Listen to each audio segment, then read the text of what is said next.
Good morning, everybody. My name is Marjan Olfers. I'm a professor in sports law in the Netherlands.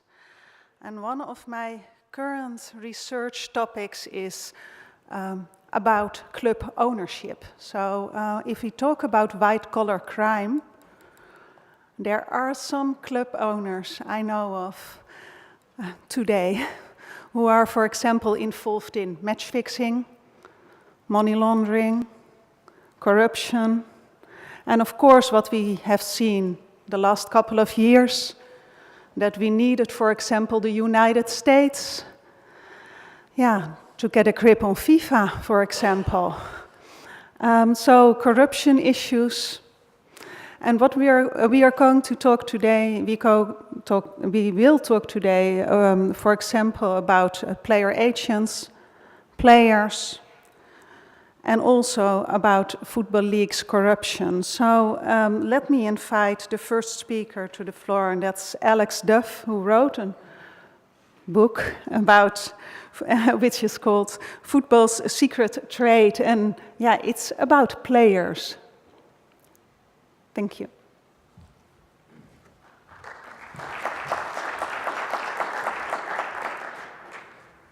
Thank you, Marjan. Good morning, everybody.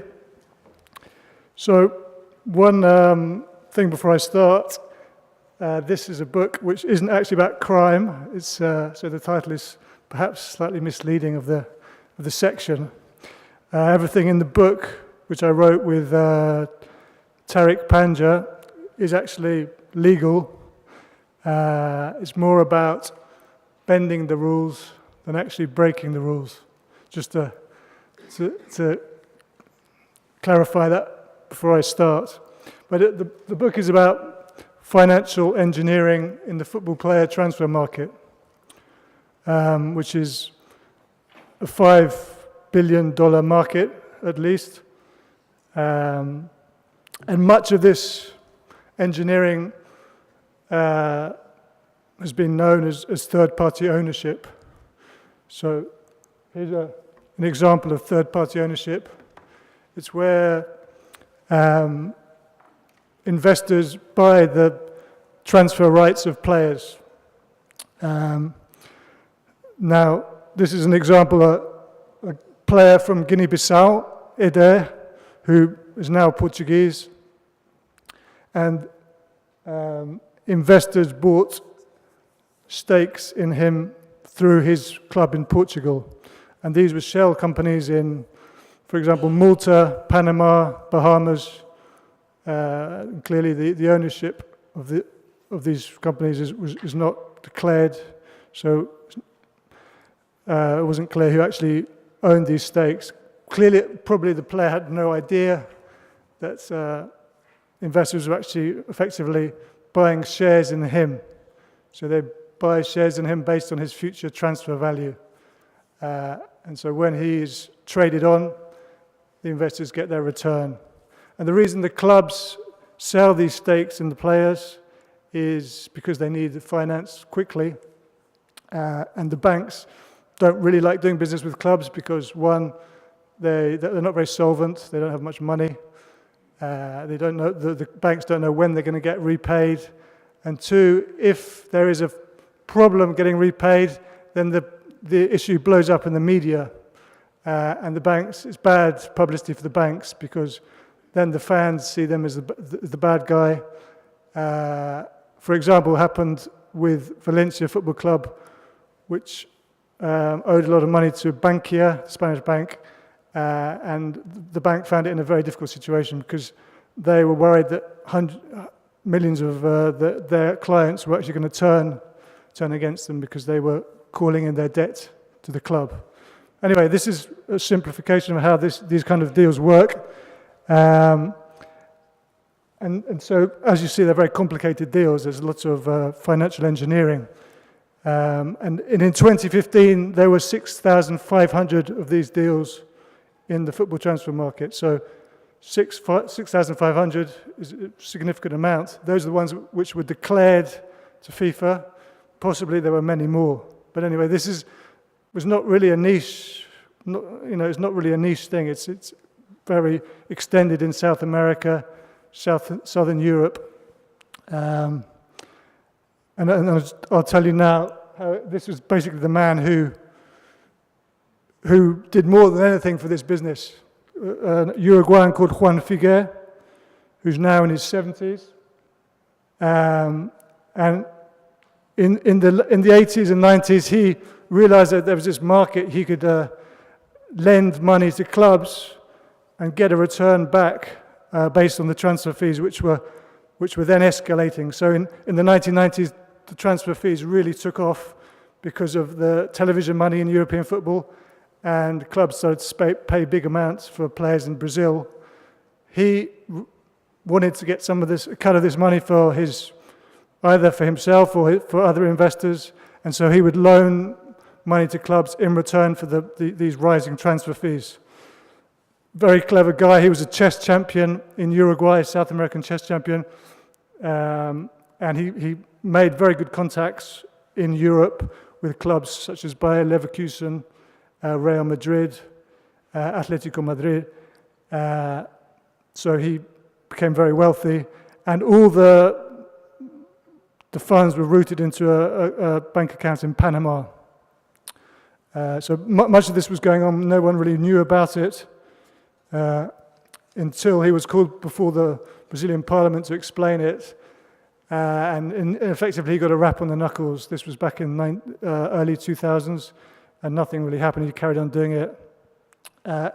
FIFA had very much a laissez-faire attitude to these kind of deals for many years. And this is another guy, the guy on the right, who actually was very involved with these. He set up the hedge fund Doyen. He's a Kazakh businessman called Tevfik Arif, who was involved in real estate with Donald Trump in New York. And he actually set up a hedge fund in London which traded in these shares of players, invested at least $50 million, probably much more. Anyway, and he went to, like Juan Figuer, he went to great lengths to keep his identity secret. He, like the banks, he didn't want to get involved in a controversy in football. He wanted to just quietly make money from this business and not let anyone know about it. Anyway, finally, in 2015, FIFA banned these types of deals. Clearly, they were worried about capitalism beating sporting values. They realized that people were only in this market. A lot of them were only in this market to make money, and they were not really interested in actually the sport itself. FIFA began to monitor where the money was going, from which bank account the payer was paying the payee. However, because there are so many deals going on, I think there's around 14,000 international transfers every year. It's almost impossible for FIFA to regulate all of this money. So even though they've banned these kind of transactions, it's still possible, and it's highly likely that they're still going on in some form. Now, one way they're going on is through clubs actually through investors buying their own club. So the club can register a player and then transfer him to a big club in Europe, so the traditional route through Brazil to Europe to these big clubs. And these are routed through clubs such as this club in Uruguay called Deportivo Maldonado. They've done $50 million of deals of players that they've never actually been to the club. So not only have they never played for the club, they've actually been there. So the club just registers them on their books, these players, and then that way they can receive all the transfer income. This is clearly not in the. This is clearly bending the rules, but it's not illegal. So this club is actually owned by a racehorse owner from England, a wealthy racehorse owner, who hardly ever actually goes there. He pays the club a small fee, maybe a few $1,000s a month for this arrangement, and he's managed to skirt the rules since around 7 years now. And this is happening in other countries, this kind of arrangement. There's also the same Uruguayan player, agent Juan Figa, who I mentioned earlier. He controls his own club in Portugal for the same kind of reasons. Anyway, the top sports court, the Court of Arbitration for Sport, has ruled on these kind of arrangements. They've been presented with at least 2 cases where FIFA has tried to stop this bending of the rules, and the Court of Arbitration for Sport says, no, actually, there's nothing in FIFA's rules to stop this. You can sell a player without him ever actually playing for your club. So the court has suggested to FIFA, you need to introduce new rules to try and stop this happening. As far as I know, FIFA's been working on this behind the scenes, but they haven't actually done anything to actually stop it. It's a very difficult one for them to do anything about, because how do you prove that a player has gone to a club for commercial reasons rather than sporting reasons? It's hard to actually establish. Okay, so in summary, for 20 or 30 years, there's been a secretive financial market existing alongside the transfer market we read about in the newspapers. This hasn't really been reported very much. In Brazil, for example, people know about it, but they don't actually do anything about it. There's been a government inquiry, and it's still carrying on. When we wrote this book, FIFA, we've heard from people in football that they knew all about this, but still it carries on. So it's sort of hiding in plain sight, as you might say. This is going on, but nobody is actually really doing anything about it, partly because it's so hard to stop. So in the book, we didn't really try and say how to stop this. We just wanted to present the facts. But one suggestion to clamp down on this kind of behavior is make public every single transaction, every single transfer. Say, make public who is the recipient, how much the agent gets of the fees, how much the investor, if there is an investor, gets of the fees. I think there's some level of transparency in the US with financial figures in soccer. So my suggestion is that lay out all the facts of every single transfer deal, and that way we can start to get a degree of transparency and understanding of each deal. Anyway, that's a very simple conclusion. There could be more intelligent ones than that, but that's my take. Anyway, thank you for your time. Thank you, Marjan.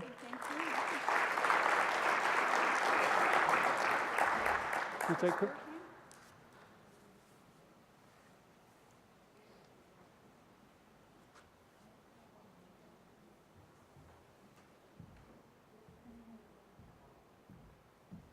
Otherwise, I do it like this, and you can work on this one. I have just a simple question to you. But do you think there are crimes involved? Are there criminals involved in these kind of schemes? Yeah, this is maybe, I think this is better. Yeah, okay. Well, is that working? Okay. I'll speak on that. I would just say in the book that we wrote about, there isn't. But yes, undoubtedly there is money laundering. I know in Colombian football there's been money laundering. The drug cartels have owned clubs. This goes way back into the 80s. The drug cartels have owned clubs and have laundered money through the transfers. And undoubtedly there is, but that's not an area that I know will have much proof about. I try. I give it a try. Yeah, it's working. Ha. So for the next one, I will invite on stage Jeppe about football leagues, tricks and taxes in the world of football. Please, Jeppe. Yeah, you can sit here. Oh, you can sit there, yeah, to what you want.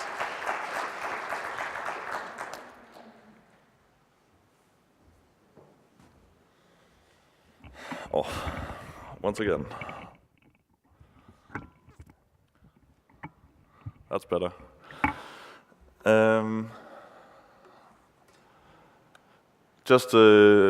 was a brilliant presentation by Alex, and I can just add, I wanted to add a figure just to let people know how much money can actually run out of the football from when you do such a third-party ownership deal. I remember we wrote about Saúl Ñíguez, who is one of the talented players of Atletico Madrid.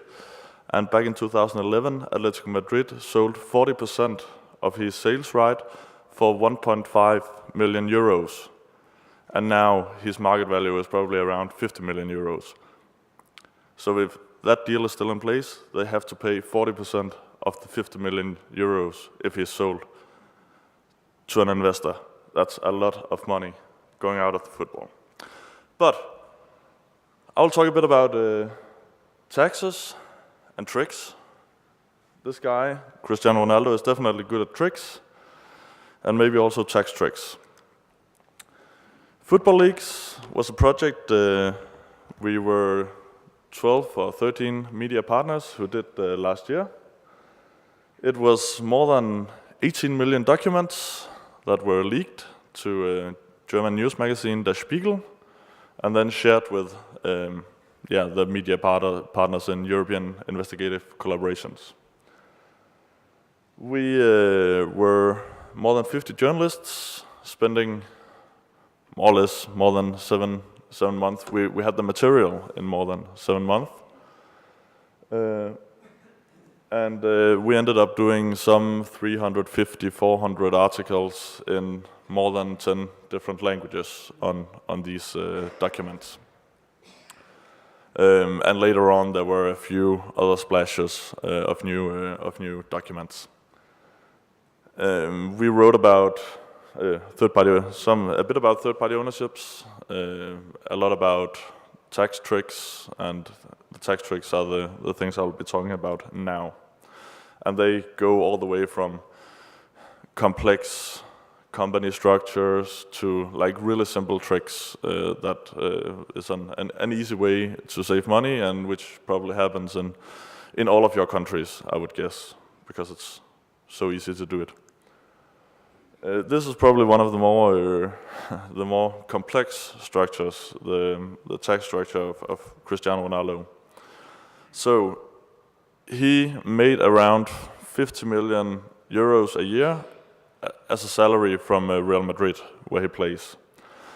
But he also obviously sells a lot of sponsorships because he's so popular. And the money we've been looking at was the sponsorship monies, which he channeled into a tax haven. Money from big companies such as Nike, Toyota, Armani, JBS, that's a Danish underwear company. He has his own trousers, CR7. They look really good on him. And he did quite a few tricks so in the end, he ended up having an effective tax percent on his sponsorships on 3.8%. The graphics here show the structure. I will not go into the details about the structure right now, but in overview, it was that he had set up a company in Ireland, or his lawyers had set up a company in Ireland and one in the British Virgin Islands. So whenever a company makes a sponsorship agreement, they don't really do it with Ronaldo, but with a company that he has given his image rights, and from there they send the money around a carousel before he takes them out and puts them into a Swiss bank account. But as I said, this is the most complex one. I think it's more interesting to see how simple it can be to do tax tricks in the world of football. So this is another story we did in Denmark, and it's in fact a story many of you would be able to do in your own countries because you don't even necessarily need the Football League's documents to document it. But the case was Daniel Agger, a Danish international with, I think, around 60 or 70 international matches. He used to play in Liverpool. He came back to his childhood club, Brøndby. And when he transferred back home, a guy called Per Steffensen was his agent, or at least that's what he said in media, and that's what Daniel Agger said in media, and he had been representing Daniel Agger for more than 10 years of his career. So that was perfectly normal that Per Steffensen was his agent. But in the contract, and that's what we see here, it's a bit blurred, because that's how it looks when it's scanned in. The interesting thing is that Per Steffensen's name, when you do a contract, you have to disclose if an agent was involved in the transfer. And they have done that. But the interesting part is that they have put Per Steffensen's name under he was an agent working for the club instead of working for the player. Which can seem like a minor detail, but it could in fact be illegal. Because when you switch the agent over from the player side to the club can save that on the agent fee, and the player can save income taxes. Say you agree that the agent should have 1 million of any currency, then normally you would say the agent is hired by the player because he works for the player. He tries to negotiate the best possible contract for the player. At least that's what you normally would think it was like. But for the player to be able to pay the agent 1 million, he needs maybe around 2 million from the club. But if the club pays the agent directly, the amount is less. So that way, the club, in particular, can save money on the agent fee. Is it illegal? In Spain, they have handed out a lot of fines for this trick, like for many 10 millions of euros in Spain, because these constructions have to reflect the reality, so to speak. So if the agent actually works for the player or actually is connected to the player, he should be on the player side in the contract. That's what the tax authorities in Spain said. And it's the same with the tax authorities in Denmark. Obviously, I don't know the jurisdictions in all countries, but those are the ones I know. This is a very, very widespread trick to switch the agent over. And another problem with it, I'm sure Will van Megen from the player organization will agree on this. A big problem with this is also that the player loses control over the transfer, because he has no longer hired his own agent. So what will the agent might agree with the club behind the back of the player?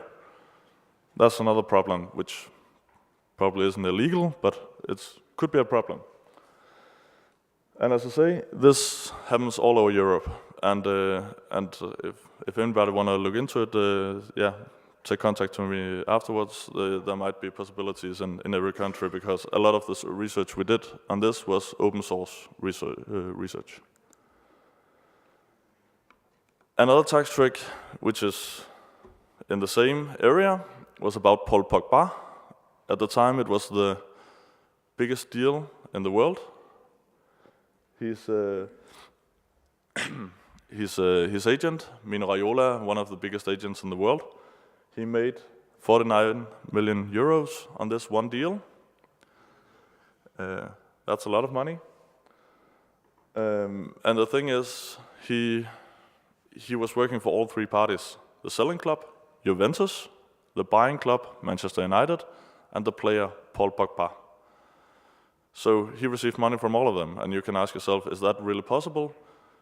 For Juventus, he was hired to negotiate the biggest amount possible for the transfer. For Manchester United, he was hired to negotiate a reasonable price for Manchester United. and in the negotiations between Pogba and Manchester United, he was hired to negotiate a reasonable salary for Manchester United, and for Pogba, obviously, hired to negotiate the best salary possible. So can you actually represent all three parties in an agreement? That's an open question. But the tax trick in this deal was related to the two sheets in the contract between, this is from the contract between Mino Raiola and Manchester United. It shows how much money Pogba should pay for the work of Raiola and how much Manchester United should pay. This amounts to 22 million euros from those two parties. And the thing is that the club is paying 88% of the 22 million. So it's very close to what I described before, a switching, where the club pays way more than the player. But again, also in England, it has to reflect the reality. So if the club is to pay 88% of the agent fee, the agent had to work 88% for the club and only 12% for Pogba. And the tax authorities in England don't really think that was the case. So they are looking into whether they should challenge us whenever the tax year is ended over there. So that will be interesting to follow how that will go. And one final trick is called the disappearing agent, which is also really widespread all over Europe and probably in the world. We did it, and this is in fact also one of the stories that you can do without the Football League documents. I can also show you how that is quite easily done. At least in some countries, it depends on how much your national football federation discloses. If they disclose what they are to disclose according to the rules, you can do these stories. So, Václav Karlic is an international striker from Czech Republic, and he switched to the Danish club FC Midtjylland. It was a great deal for FC Midtjylland. He was quite a big player compared to our league in Denmark. And when he came to Denmark, we had this picture coming out. We have the man with the white hair, Pavel Paskar, that's the agent of Karlic. Then we have Václav Karlic and the director of FC Midtjylland. And when this came out, Pavel Paskar was the one who broke the news that Karlic was switching to Midtjylland. Because what Václav needs to get his career rolling again, so we have switched to lower ranking league to get time on the field. So all this indicates that the agent was very much involved in this transfer. But when we saw the contract in the Football League's database, it looked like that's where they should disclose whether any agent was involved. But they set a mark on, they generally put a mark on no agent at all was involved in this transfer. It's hard to say why they would do that. And we have found a lot of other examples from the Danish league and also other leagues on this trick. And we cannot say exactly why they have done that. It can vary from the fact that the agent doesn't want to pay 1,000 euros to be registered in Denmark, which is like petty money. But it could also be to blur transactions, money flows, and stuff like that. The thing is that when you break the rules like this and just hide a fact, it could be anything really. So that's a question I will leave hanging in the air around this kind of trick. I think that was it for me. Thank you. Can I have one question? Thank you for your presentation.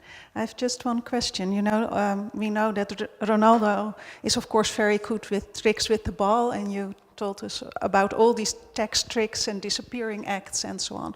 But who are behind those schemes? Are these lawyers? Do you know something about the persons behind or the system behind these tax evasions and so on? Yeah, I think it's different when you look at the simple agent tricks that are described in the end. It is quite common. It is probably mostly agents and clubs that initiate those kind of tricks. They try to say, in fact, in Denmark that it's the players who initiate it, but I don't really think that because the players don't have a big tax knowledge. So it's probably the agents and the clubs. And when it comes to Ronaldo, I cannot know, but I'm quite sure it wasn't Ronaldo's idea to do to make a company at the British Virgin Islands. It was probably mastered by his agency, FIFPro, because we have seen quite a lot of players connected to FIFPro who has shell companies and tax structures such as Ronaldo's. So we cannot say for sure because we haven't got any notes from the meetings where they agreed on this, but there are some methodology that looks like it's probably the agents and the lawyers behind the agents that do it in practice. Okay, thank you, Jeppe. I will invite now a scientist on stage. That's Hans Nelen, please. Hans, he will talk to us about money laundering in professional football. Please welcome Hans Nelen.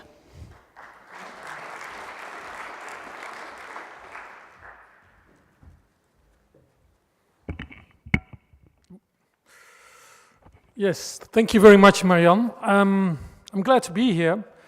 I don't know whether there are a lot of criminologists here. I have the feeling there aren't that many, which, according to me, says a lot.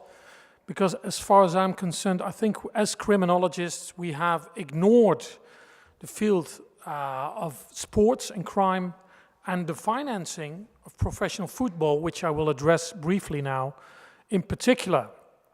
I was struck by the fact I've done quite some research in the area of corruption, fraud, money laundering, in a variety of lines of businesses, construction, real estate.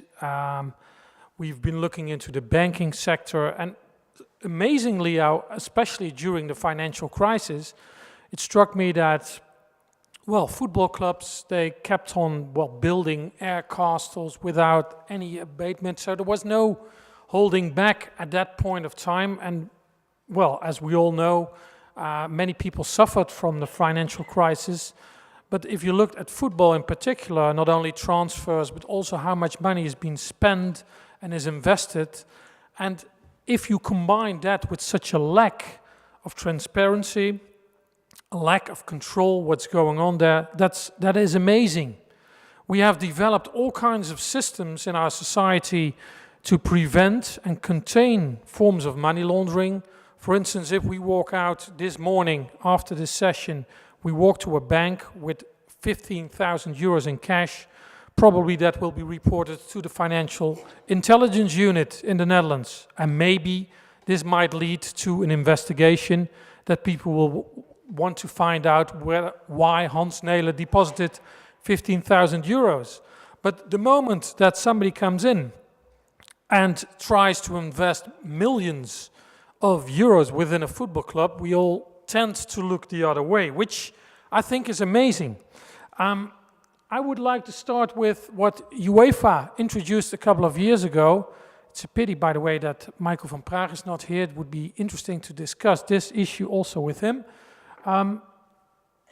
When you look at UEFA as such, and if you look at financial fair play, what I think is relevant here is if you look at the objectives of financial fair play, well, first of all, we have to assess that most of those objectives, unfortunately, have not been realized.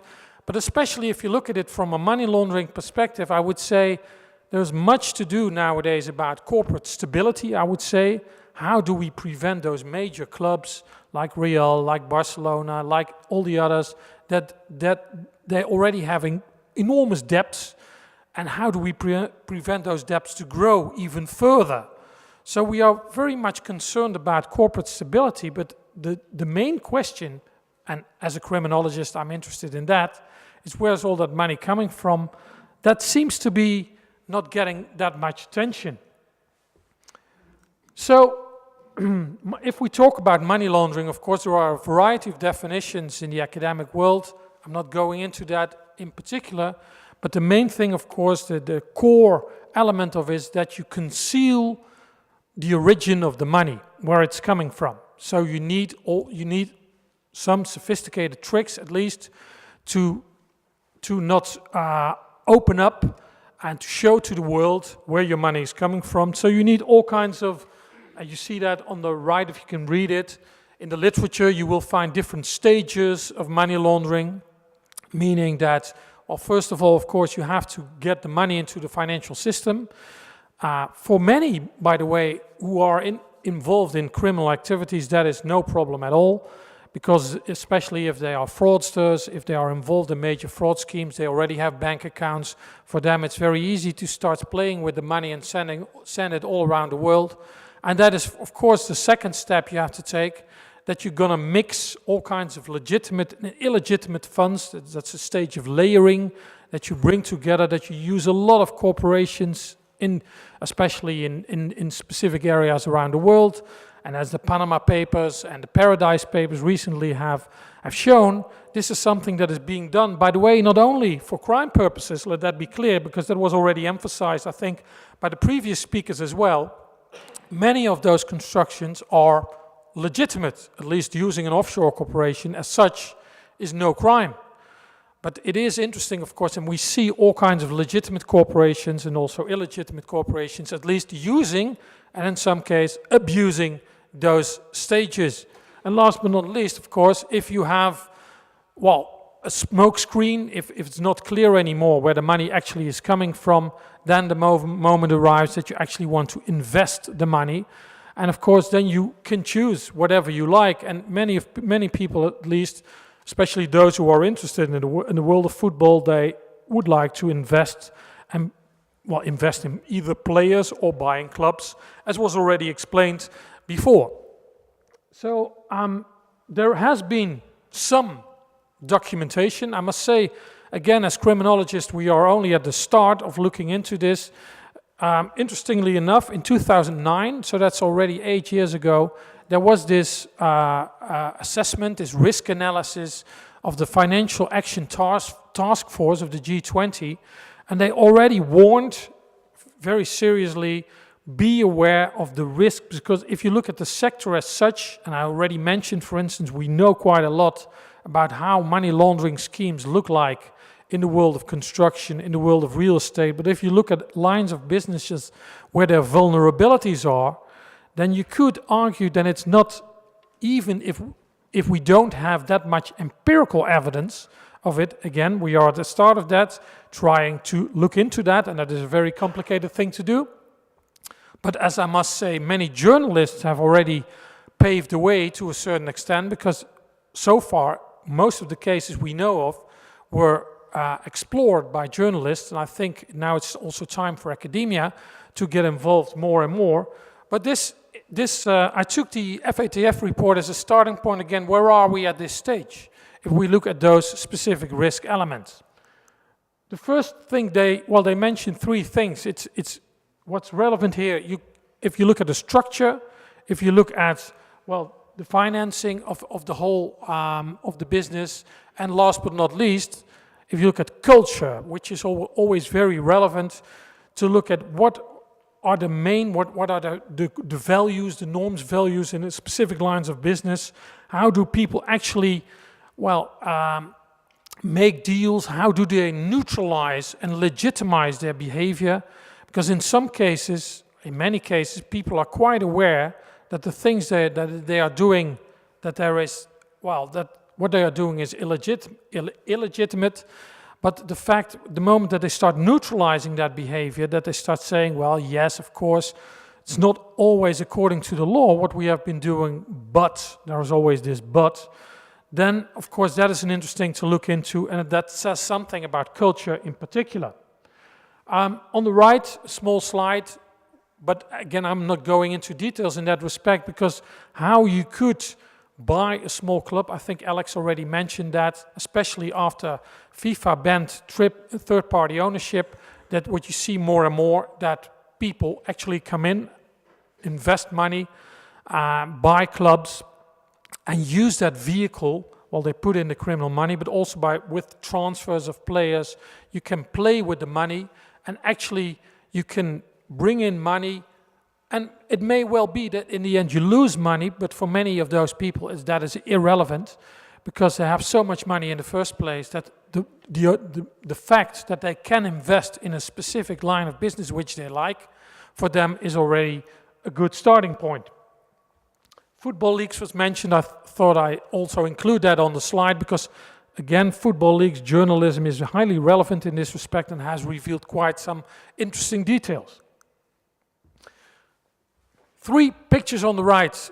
I thought we are here in the Netherlands, give you some examples because many of those cases, the English cases, the Spanish cases, very interesting cases, but we do have some small cases as well in the Netherlands. Again, we still have to dig in to that more, but we know already quite some interesting facts. For instance, on the right you see an investment in The Hague, a professional football club in the first league in the Netherlands, was nowadays controlled, was taken, the investment being done by a Chinese company, and allegedly this Chinese company is involved. There are many questions raised in this respect, also in relation to money laundering. And there seems to be a linkage as well between this investor, not only with The Hague, but also with a scheme in Spain.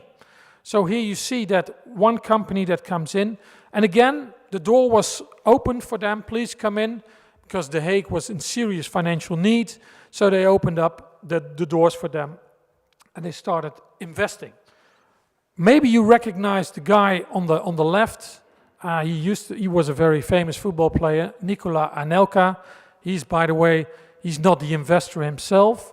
There is a friend of his neighbor in Dubai, a Russian guy, Koratayev. He decided at one point, which always strikes me, that at some point people suddenly decide to start investing in a club they've never heard of before. So suddenly they decide, well, yes, let's invest in Roda JC, which is a relatively small club in the Netherlands. And you think, a Russian guy living in Dubai? Okay, so it may well be completely legitimate, but it's strange. The interesting thing, Nicola Anelka, to explain his presence here, he's a good friend. He came over as an advisor, helping the staff. So, but anyway, the guy in Dubai nowadays, he was arrested. There was something wrong with some of his checks, they were bouncing. So that he had a serious financial problem. He was arrested at the time. So suddenly everybody woke up at Rode JC, also in the National League. Oh, what's going on here? It's still being investigated. Doyen was already mentioned. Doyen was very interesting in relation to FC Twente, a relatively, again, not a big club in the Netherlands. But here we see some small examples already, and they have been documented, and they learn us a lot. And they show us how easy it is, the high access, how all the constructions they use, the diversity of legal constructions, the complicated networks, it all comes together. I already referred to this, so the smoke curtains are relevant. You use and abuse all kinds of corporate vehicles, and again, looking at the Panama and Paradise Papers shows a lot in politics, in business, but also in football. We've seen quite some interesting examples that were documented over there. Okay, that is a lot of money going on, that's quite clear as well.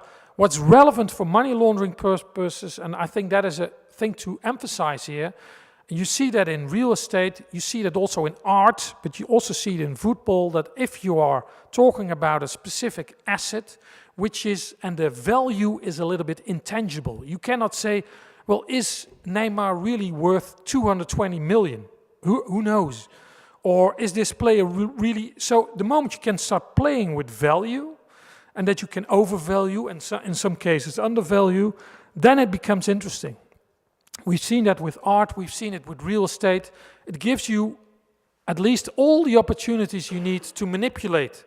And this is one of the features of markets that are highly vulnerable for money laundering purposes. And of course, if we look at culture, I refer to that.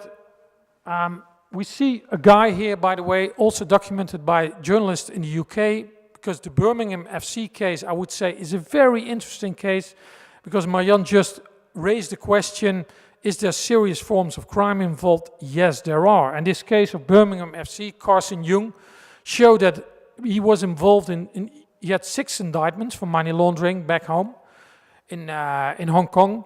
He was convicted, by the way, but at the same time, he was also the chair. He was during the investigation before he was convicted, but it took a very long time. But he was the man in charge. His son was there, his son-in-law. And for a very long time, even when he was incarcerated, when he was in jail, his son and his son-in-law were still controlling the club to a large extent. Well, and so it's not about, here was the evidence we were looking for, and this was not the only case where we have found real evidence that money laundering purposes go on.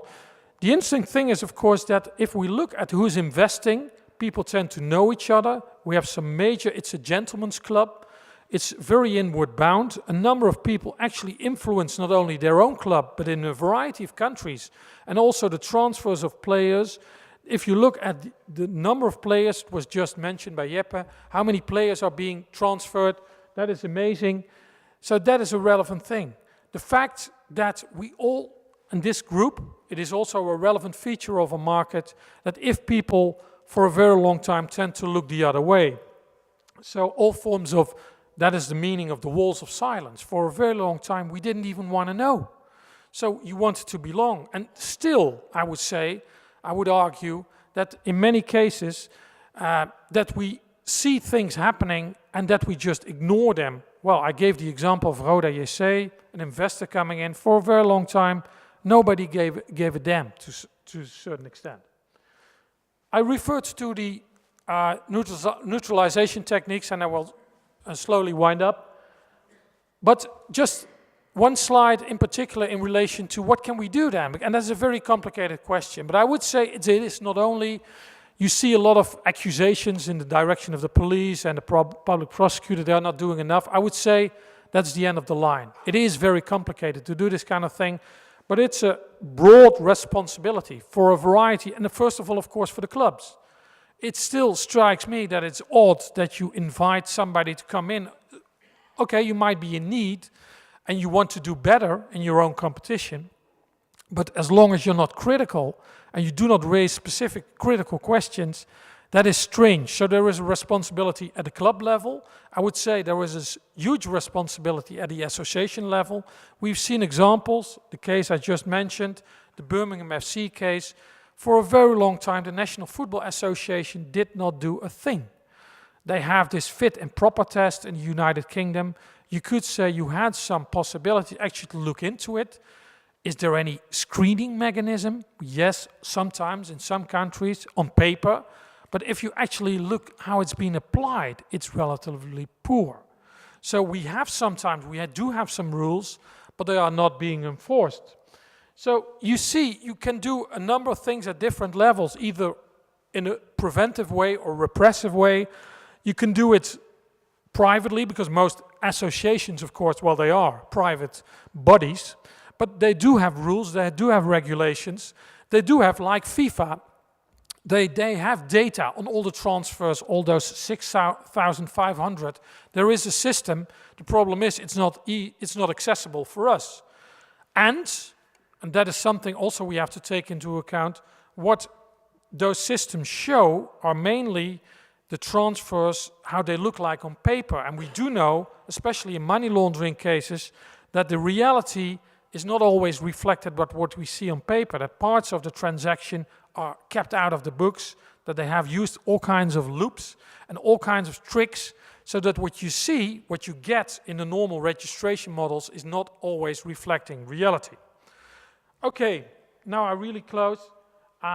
This is a thing, it will take time. You cannot, there is not one panacea, not one key solution that you can take, but I think that is the key thing. It is a market in vice, I would say.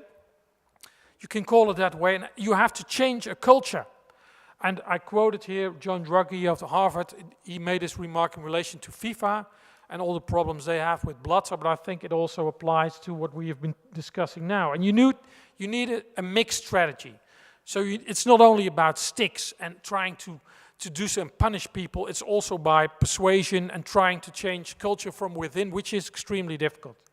We are trying to do that with a group of researchers. We are at the start of it. We want to know more what's going on. We want to understand what not only come with figures, but also to grasp the meaning of it. What's really going on, so also related to culture. We want to understand, why don't we act? Why do we look the other way? So there are some reasons which are quite clear, but at the same time, we're talking about big business here, and we're talking about serious forms of crime here. Let's not ignore that. And last but not least, we have to know more about what can we do, and how effective is that? And so I think there are so many challenges for us to do for the upcoming 10 years, and I will be involved, and I hope many others as well, so we can work together. That would be amazing. And I thank you very much for your attention. Thank you. Yeah, when I started my research, and that was decades ago, I think, there was always a saying in the United States: if you want to lose your money, buy a sports team. Because it's not about profit on the field. It's not about profit off the field. It's always about profit on the field. So you don't have to earn a lot of money. So, but why are people now investing in all these kind of sports teams? Because you lose your money in a normal way. Is it about money laundering, you think, or? As I mentioned, many people who launder their money, they have taken into account that parts of the money will evaporate. But that's, if you have so much money, you do not care. You're investing in a branch, you get status, you get prestige, so you belong to a circle, so you're taken seriously. At the same time, of course, if you do it cleverly, and if you start playing with the value of players, for instance, with all kinds of transfers, it doesn't mean automatically that you will lose money, because in some ways you can also maybe try to find a way and try to be, because there are many of those people, they are, well, streetwise and clever, and they try to come up with all those constructions. At least they have money, and if they can, they will want to double or triple it. But if not, well, it's a pity, we'll try some other things. So they have tried it, for instance, using those TPO systems and using all those. Now we see all kinds of new tricks coming up. So it's a way, well, it's also a way of living. So it's not only about, because many people tend to say it's only about profit. Of course, people are interested in money and in profit, but those guys already have enough. And they don't mind if they lose something, but it's a game as well. Being involved in it, playing around with some friends of yours, so in your network. So it's also the adrenaline, being there, belonging to it. And if it costs you some money, well, it's a pity. Maybe it's the shortest way to some prestige. Absolutely. Thank you, Hans. I will now invite Wil van Megen. He's from FIFPro, and he will talk about the players, of course, and the protection of the players and human rights issues, I think. So, Wil, please.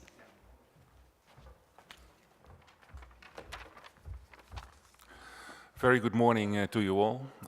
Another dark side of football is my subject, and it's TPO, also known as third-party ownership.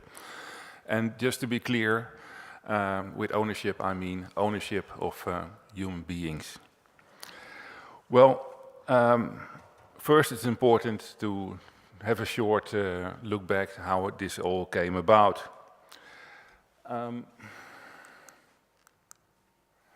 Well, looking at sports, and Dick Pound explained this on Monday in one of his presentations. He said, well, first when sport developed, it was leisure, it was completely outside of the law. And well, when you look at the structure of sport, well, you start with some enthusiastic people and they want to compete with each other. Well, later on, if it's growing, you realize that you need some structure, you need a federation, and so on. You build up internationally, you get up to a confederation, and in the end you have a global organization, and there is your sports pyramid. And this is still the case for amateur sports. But we see some difference when you look at professional sports.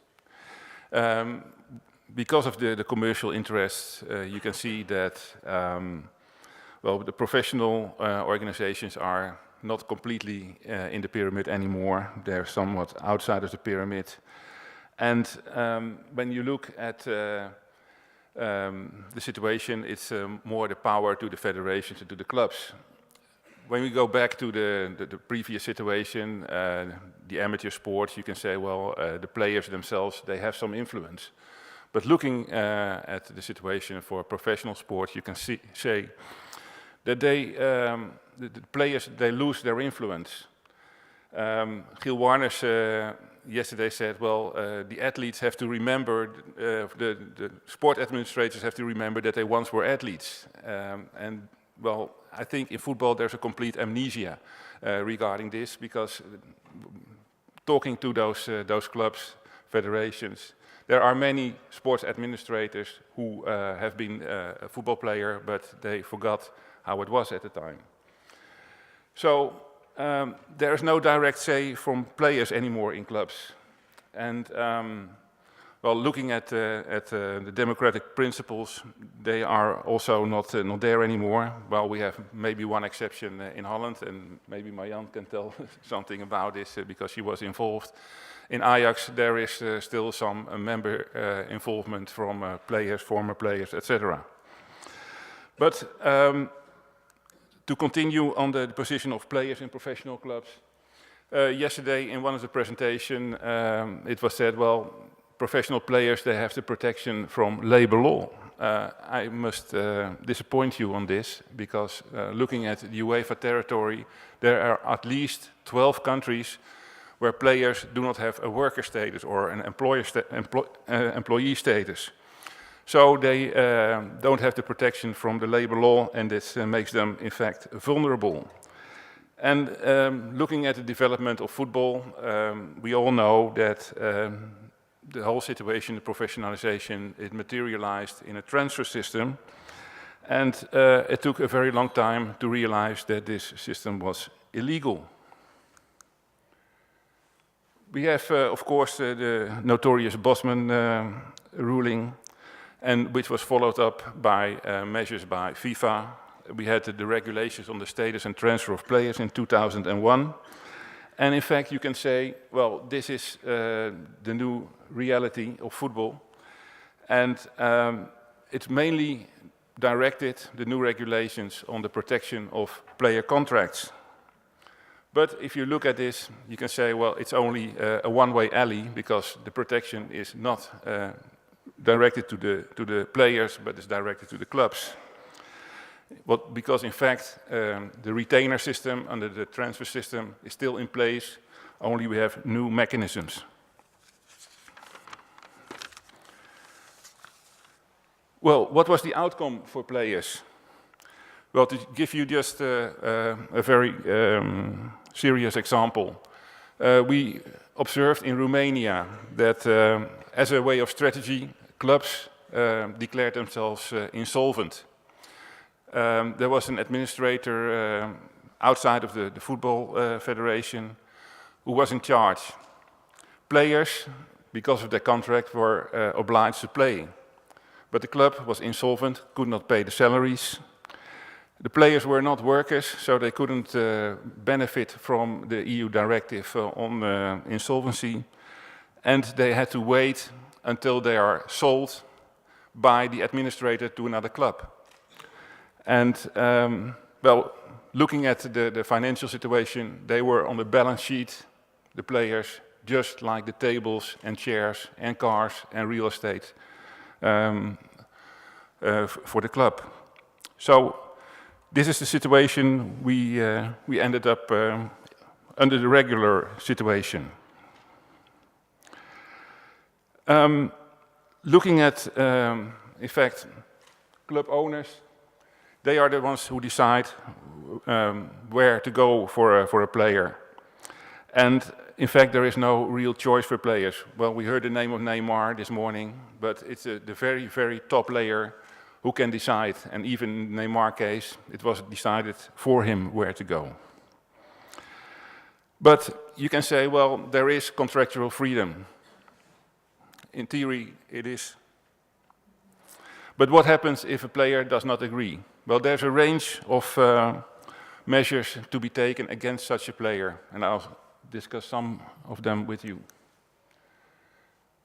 Well, in fact, the player, the only thing he can do is just tick the box, because if he doesn't cooperate with a transfer, he will be excluded from the regular team training. He has to train alone. He is removed from the squad, has to be on the stand, and without any perspective of playing again. And we saw many examples of this. I mentioned a few. Webster, Jacinta in Italy, De Beule in Belgium, and here in Holland we had Leerdam and Van Rijn, who said, well, we don't want to cooperate, and we want to exercise our contractual freedom. We want to respect our contract, but still, this was not appreciated, and they were sidelined. And these actions from a club, they are admitted not only by the federations, but also by the FIFA Dispute Resolution Chamber and also by the Court of Arbitration. They say, well, the fact that clubs do this, this is not a just cause for termination of your contract. And it can even go further. I will not mention any names, but there are jurisdictions where a player who doesn't consent to a transfer, they just simply stop paying him.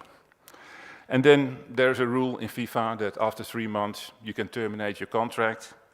But even then, players are not free to go where they want, because if you go to another club and it proves eventually that the player was just too early to terminate his contract, the new club is jointly responsible for the compensation. So no club will sign such a player.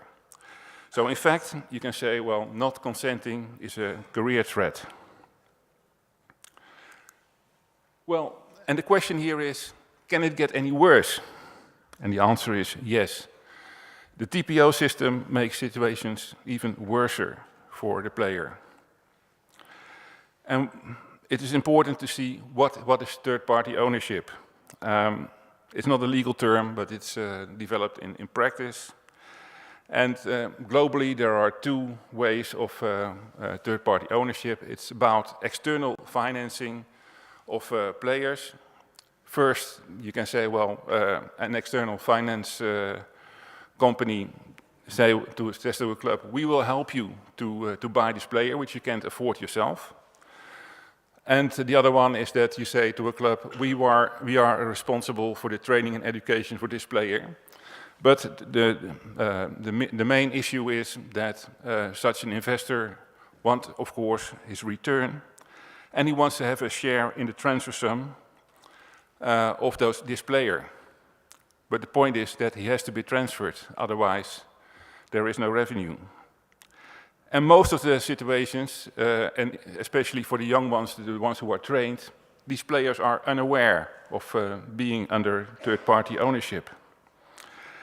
And what's also important in TPO is that the percentages are globally around 50%.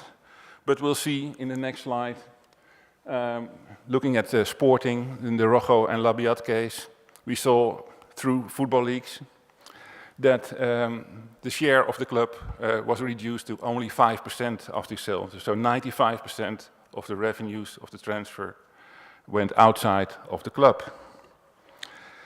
So in practice, we see that TPO can be, on the short term, it can be successful. We also, excuse me, Atletico Madrid,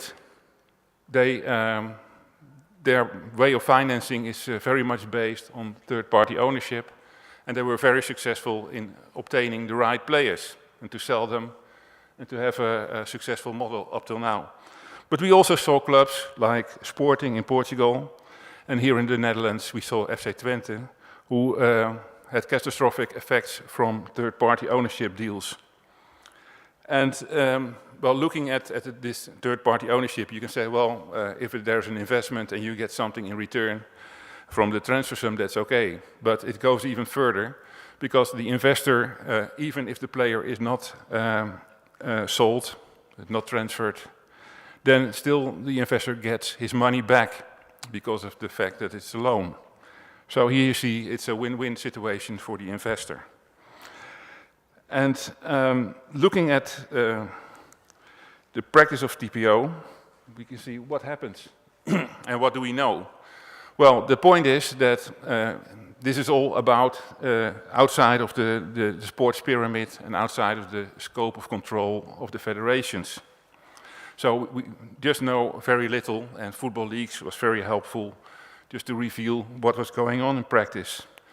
And even here we say, well, can a player or a club refuse to transfer a player? Because, I will repeat this, the only revenue can be achieved at the moment a player is sold before the end of his contract. So there's a lot of pressure on the club, and we saw, especially in the FC Twente contracts, that there's a huge fine for clubs if they don't sell a player. So the pressure on the club is tremendous because they will lose lots of money, and they will push the player in order to move to the club of the choice of the investor, not from the player himself and not from the club. Well, in fact, we can say, and that's the conclusion, that when we look at the big clubs, and Jeppe referred to this, that the ownership of clubs is moving away from the classic situation. We look at Manchester City, PSG, and Chelsea, which are owned by not the classic owners. But if we look at the situation there, you can say, well, they are still, and well, looking at the presentation just before, the transparency is not guaranteed, but there is some span of control regarding those clubs, because they are inside the pyramid. But this is not the case with TPO. But the question is, who are these TPO investors? Well, we just saw Doyen was mentioned. This is a big player in this field. And Doyen is an investing company based in Malta. And, well, they are the ones who try to get TPO legalized. But in fact, if you see it, if you look at it quite plainly, this TPO, you say, well, this construction makes football open to money laundering, corruption, and even match fixing, because you don't know where the shares of those investors are. If they are investing in two different clubs who are competing, well, maybe there's influence on the outcome of their games. And this was clear also for FIFA. First of all, we had the situation in England, the Tevez Mascherano case, which made things quite clear. And first of all, in the English league, they had measures which were more or less copied by FIFA. First, we had the prohibition on third-party influence, and later on, we had Article 18 ter, which prohibits third-party ownership. And the question is this prohibition effective? Well, in some countries it is, but in other countries it's not enforced at all. But the battlefield at the moment, the legal battlefield, is in Belgium, where Doyen invested in a very small club called Serein. And after they were sanctioned, the club was sanctioned for being involved in third-party ownership. This case went up until the CAS. Eventually, Serein was excluded from having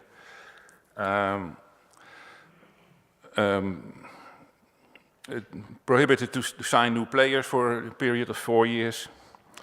And well, they moved on in Belgium, but all cases up to now are won by FIFA, and in this procedure UEFA and FIFPro intervened.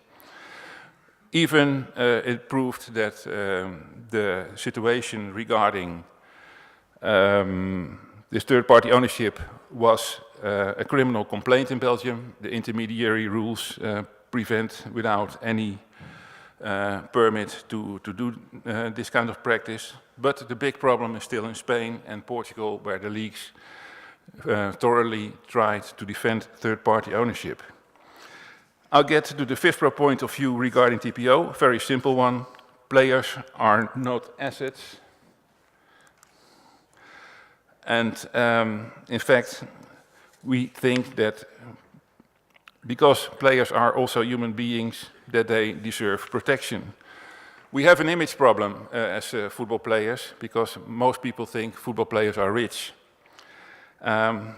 Well, it is quite different. Only the top layer of 5% could be rich, but they lose their money within 7 years after their career. We saw in various investigations. So we think that they have to be able to make their own choices. And the question is, well, looking at the situation of players, I can refer to the bossman of the USA, it's Kurt Flood, and his biography is called A Well-Paid Slave, and that, in fact, says it all. And the question here is what to do.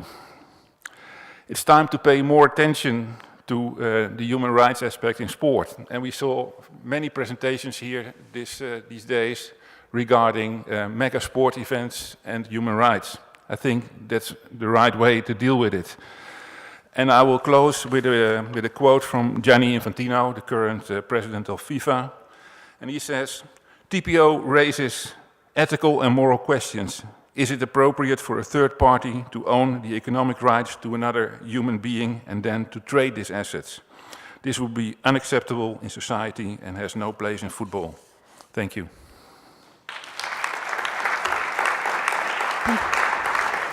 Thank you, Will. Yeah, after Kurt Flood made these statements, we also saw that there was a rise of very strong, of course, associations, player associations, especially in the United States. I have one question for you too. What do you think of, if we, more from a scientific point of view, what would happen if we would have free agency in sports? You know, there are no transfer rules and so on in place. Well, you have to realize that football is the only sport with a transfer system, and well, there are other retainer systems in the rest of sport, but in fact, looking at the sport in rugby, the sport can exist without a transfer system, and in fact, I think that can also be introduced in football as well. So there will be new balances, but in fact, I can think of a world without a transfer system in football. Thank you. Before we go to the coffee break, yeah, I only think of Pierre de Coubertin during all these lectures we hear, you know. Look what has happened since we introduced money to sports. We talk about doping, we talk about everything. But where are we now? So after the coffee break, we will, Michael van Praag is not here. We just, yeah, you want Jens, he will be replaced, I hear, because Michael van Praag is still at UEFA. So Jens, please, who will be the next speaker? We are very fortunate that we have such an exclusive audience, including one of Europe's leading sports economists, Stefan Kasene, who has agreed to step in after the coffee break and say a few words about, of course, it will be a little bit improvised. You will not have, I'm sure you're sorry, you will not have 47 slides, but to give some comments, because the idea is also to see how efficient can sports organizations' own efforts be in this area of containing financial amok, or what it is called, financial abuse. And we thank you very much, Professor, for jumping in on what I would call a relatively short notice. For those of you who were not here yesterday and want to join the evening party, or those who did not take instructions yesterday and want to join the evening party, please go now to Maria and the others in the registration desk and make sure you are registered, so there will be food and wine for you tonight. Thank you.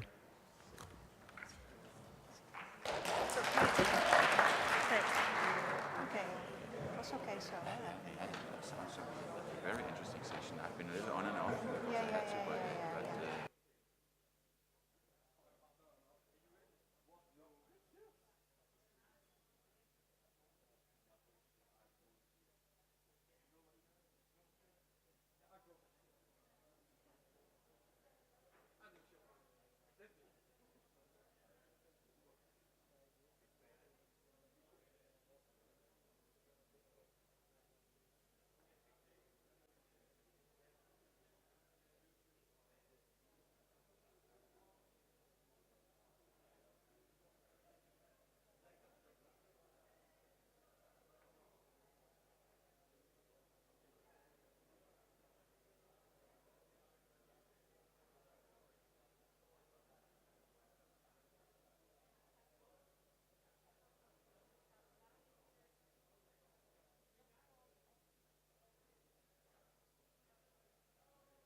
Sorry.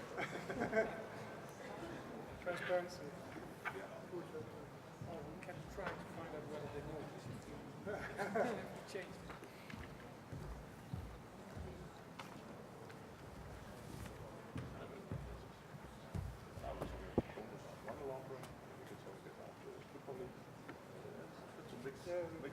So, on behalf of the organization, we're really happy that Professor Stefan Gezenne, I hope I pronounce it well, but it's a little bit difficult. He is a professor of economics and at the University of Antwerpen and Leuven, and because of course it was on short notice, but we're really happy that he will talk with us about financial fair play. Please.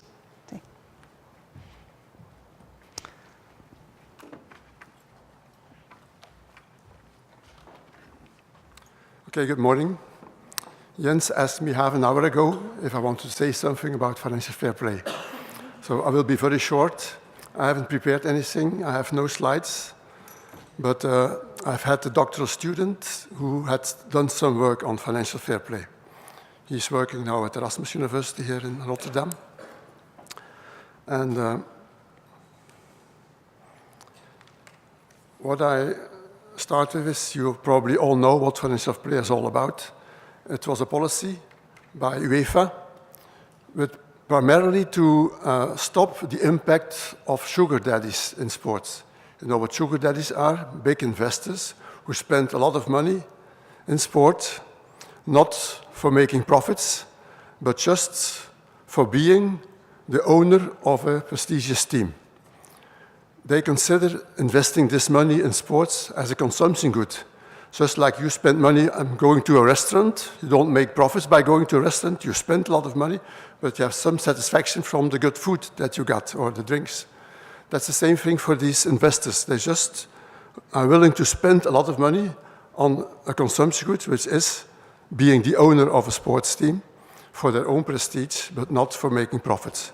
So Abramovich is not making any profits by spending millions and millions already on Chelsea. No profits made at all. Okay? Now, the other examples, you all know them. Paris Saint-Germain has a very rich sugar daddy. Manchester City, Chelsea is the most well-known example. Okay. Now, what's the main rule of this policy by UEFA? The main rule is that teams should break even over a period of 3 years, or only having very limited losses over a period of 3 years, without the money of the sugar daddies. That means only with football-related revenue. Okay? So that's the rule. And the main aim of UEFA is to improve the competitive balance, to have a more balanced competition among the teams in Europe or in each country, so that you don't have these enormous differences between the budgets of those teams who have a sugar daddy and the teams who don't have a sugar daddy. All right. Now, has this been effective so far? Well, you can see that fewer teams over the last years are reporting heavy losses. So that means that teams are indeed afraid of the ruling, in the sense that if they do not follow the rules, they will be excluded from participating in the European Champions League and in the Europa League. So the bigger teams are afraid of this sanction, of course. But there is a problem, I think, with financial fair play. The first thing is that Jean-Louis Dupont, you know him probably, he was the famous lawyer of Bosman in '95. Jean-Louis Dupont has already said very clearly in an article, financial fair play is simply illegal. There is no way that UEFA can ever enforce that rule, because the first team that goes to court will win the case against UEFA. It's simply illegal. You cannot forbid, Jean-Louis Dupont says, that's not my saying, I just listened to a lawyer, that you cannot stop a person, an investor, to invest money in a team, in a league, in another company. That's not forbidden, not in any industry, it's forbidden to invest your money, whether you make profits with this money or not. That's not the issue. So he says it's illegal. So probably other lawyers will disagree with him, I'm sure, but you have a problem here to start with. But there's another problem as well, because the aim of UEFA was to improve the competitive balance in European football. Now, the most famous sports economist, Stefan Szymanski, together with Thomas Peters, who was my doctoral student in Antwerp, they published a very interesting paper with an extensive empirical exercise showing that even if the fair play rule is followed by all the teams, it will not improve the competitive balance in European football. It will even worsen the competitive balance, they say. Why? How can we explain that financial fair play worsens the competitive balance? Well, you see, in every country you have some dynasties. What are dynasties? Teams that win the championship year after year. We call these dynasties. Manchester United in England, Paris Saint-Germain is becoming a dynasty in France, or Juventus in Italy. Okay, so what happens now? Since a sugar daddy invested money in Manchester City. Manchester City was the smaller team in England compared with Manchester United, but now it competes with Manchester United. This should not have been possible without the money of the sugar daddies. So you increase the competition to a certain extent by allowing sugar daddies investing money in teams that were small teams before, but became then stronger teams afterwards. The good example is Manchester City and Manchester United in England. So that's another reason. Then there's another problem that we're also facing is, where do you draw the line between a sponsor and a sugar daddy? Let's say that Abramovich says, I want my board along the field of Chelsea. Then he becomes a sponsor. He's no longer a sugar daddy or what? So where do you draw the line between sugar daddies and sponsors? So that's also a problem that UEFA will face if they really want to impose this financial fair play rule. So don't expect anything in terms of improving competitive balance from this financial fair play rule. If I had known before that I had to present something here, I would have presented another paper, which is about the transfer system. If you want to improve competitive balance in Europe, just abolish the transfer system. I was involved in '95 with the Bosman verdict, where I was kind of an advisor of the lawyers of Bosman when they abolished the transfer system only for end-of-contract players. But we want now to, or we would like to see this transfer market disappear from Earth altogether for in-contract players and for end-of-contract players. So why should it exist? I've never heard one good reason why we should have a transfer system. It does not exist in any other industry. Since Bosman, we have a more or less competitive player market in Europe. Players can move around in Europe, between European clubs where they found the best conditions, the highest salary and other working conditions. So why do we need a transfer system? It doesn't add anything. The only reason why we still have this transfer system is for the sake of player agents. Because we've heard today already how much money disappears in the pockets of player agents. So the player agents are the only ones who are in favor of this transfer system. And I don't understand why FIFA is still opposing abolishing this transfer system. Maybe, again, they receive too much money from the player agents to keep the system alive. Why will the abolition of the transfer system improve the competitive balance? Because if a team wants to hire a player, a good player, it has to pay a higher salary, a very high salary. But on top of that high salary, it has to pay a much higher transfer fee. On average, transfer fees are 7 times as high as the yearly salary of a player. So sub-top teams, not the smaller teams, of course, but sub-top teams like Ajax, Anderlecht, the teams in smaller countries, they might be able to pay the salary of a top player for a short term, for 1 year, but they can never pay the transfer fee. So they are excluded from the competition among the top teams because only the top teams can pay these high transfer fees. And we also see that this transfer system has made European football a closed league because only a handful of top teams can pay transfer fees. And this transfer money is going around between these top teams in a quasi-closed circuit because we have seen that the amount of transfer fees has gone up very fast over the last few years. But if you look at the net transfer fees, that is the transfer fees paid and the transfer fee received, they have not changed. It means that it's a closed circuit. You can only buy an expensive player if you sell an expensive player. And so these players and this money is going around in this closed circuit. So don't expect anything positive from financial fair play if you want to improve the competitive balance. Let's fight to get this transfer system from Earth. Because then also TPO disappears, all the child trade disappears, all these corrupt player agents disappear, what we've heard today already. So let's abolish the transfer system. Thank you. Questions, please. Yeah. Thank you for your presentation on this short notice. I'm impressed. One of the questions I have is because we have this view that we need more competitive balance from an economic point of view, because that's the most interested competition.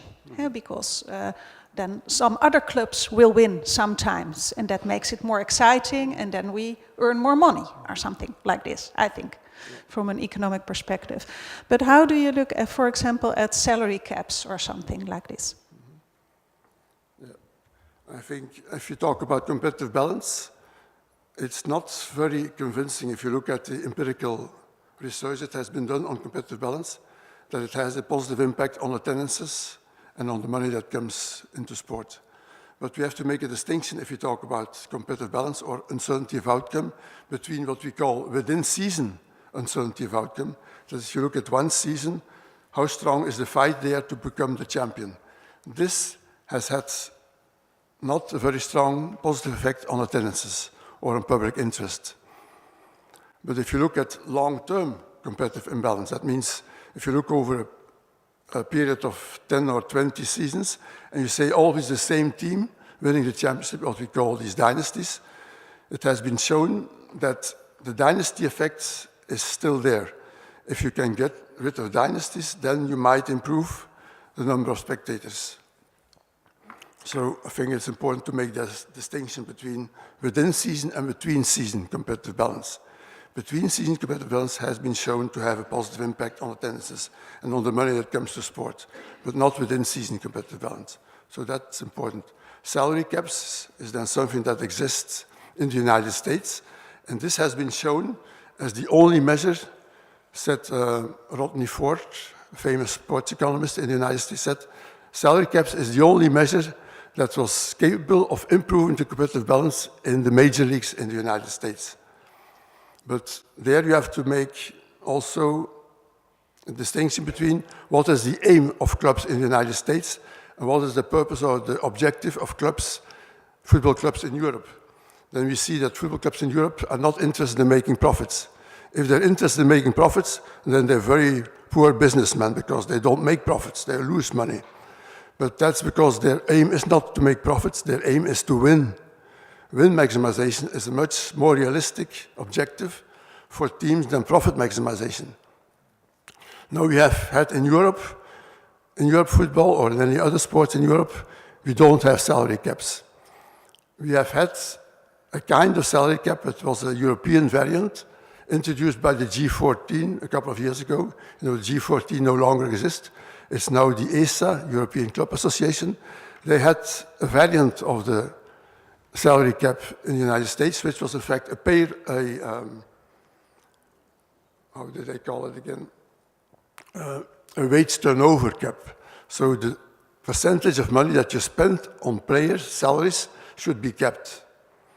And that means that this cap is different for every team, whereas the American salary cap is the same for every team. It's just a fixed amount of money, and every team has to stay in the salaries. This, in fact, it's not a salary cap, it's a payroll cap. Salary cap is a very misleading name for what exists in major leagues in the United States, because it's not the individual salary of a player that is kept, it's the total amount of money that teams spend on salaries that is kept. And that's the same for every team.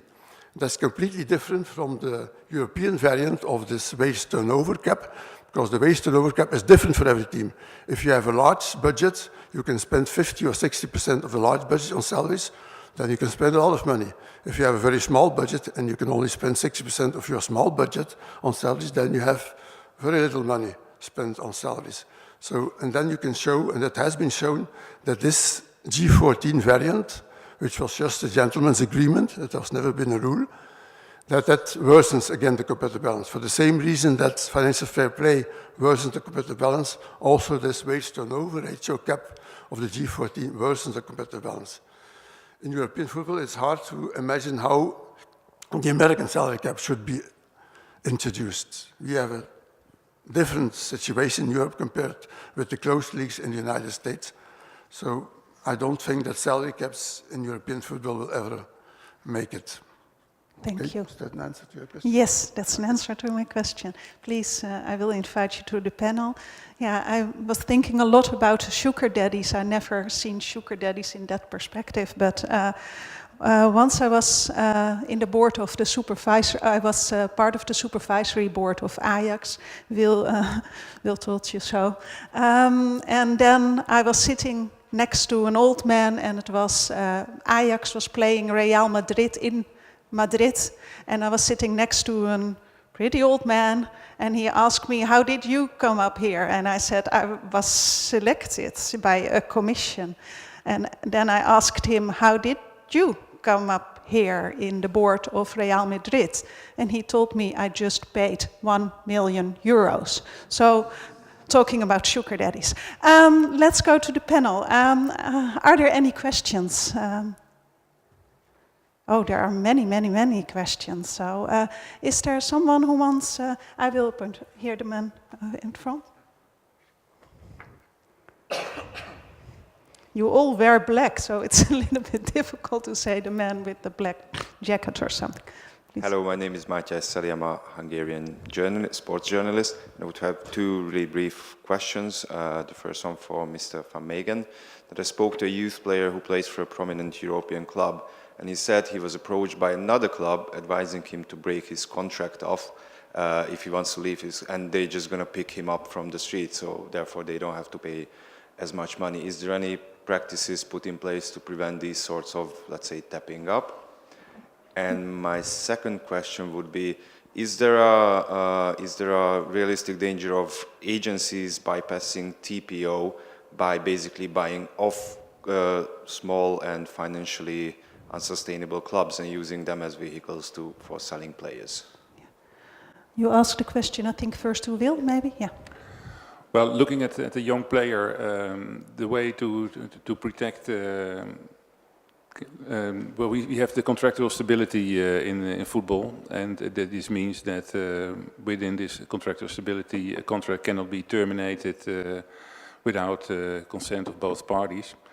If you do so, you are liable to sanctions. And the point is, if a club wants to hire a new player, you want him right away and not after a sanction, which can last for 4 to 6 months. So in practice, we hardly ever see this happen. So I think that the protection, as introduced by FIFA in 2001, is working at least in the direction of players. On the other side, there are many clubs that terminate contracts prematurely, and a lot of them get away with it without any sanction. Okay. Another question? Yeah, there.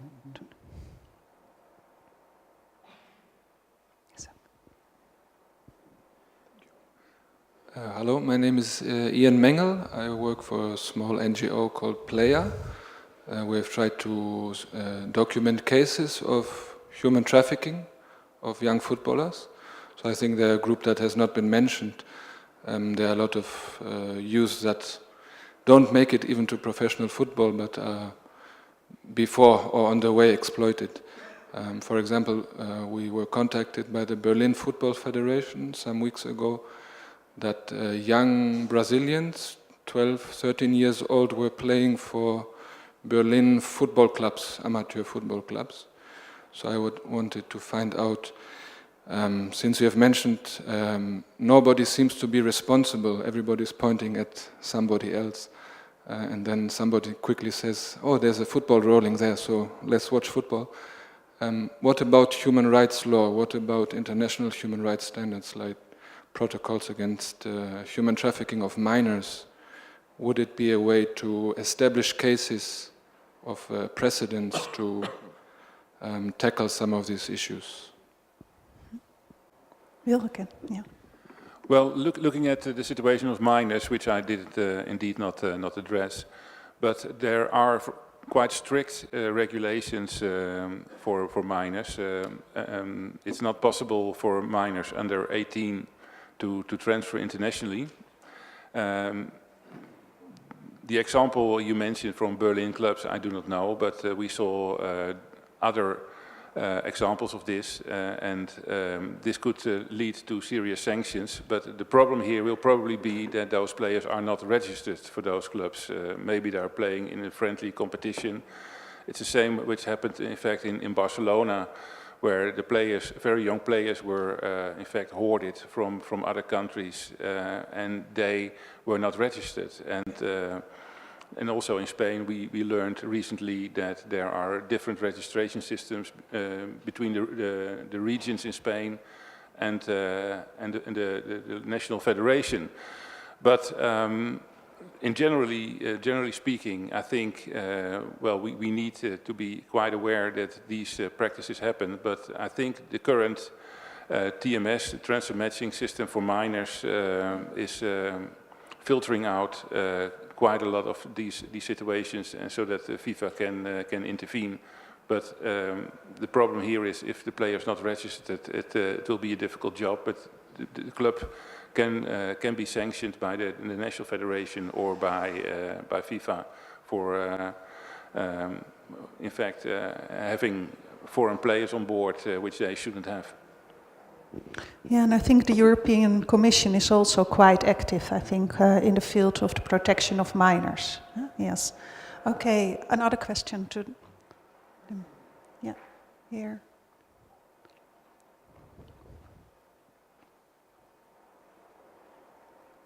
Yeah, Matthias Vett from Helmut Schmidt University, Hamburg.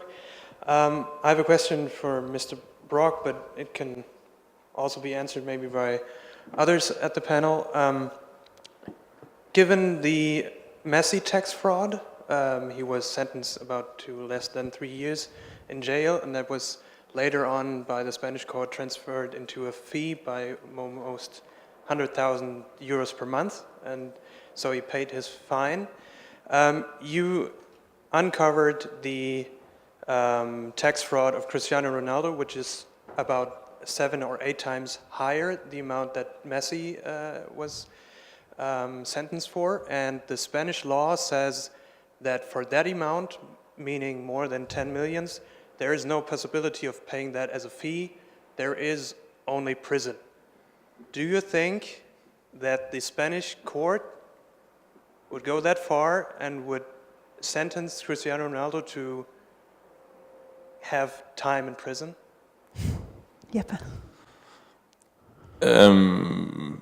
I could say that your guess is probably as good as mine, but there were some emails in the football league's league that insinuated that the court of Spain don't really want to differentiate too much between the different clubs.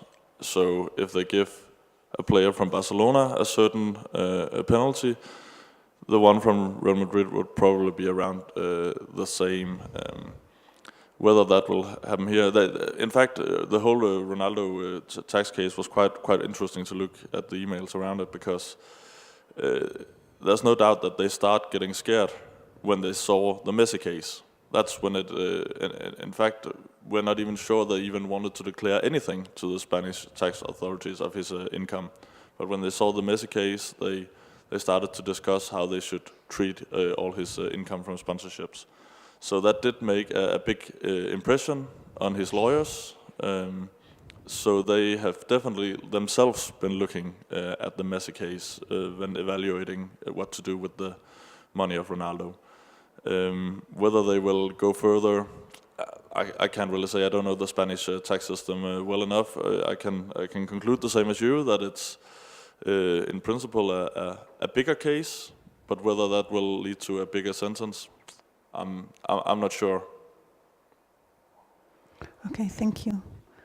Maybe I can add something too, briefly, because if you look at the way we deal with white-collar crime in general, not only with football players, you can argue that there is only a minority of people, very small number, that actually will be convicted and will be sent to prison compared to the general picture.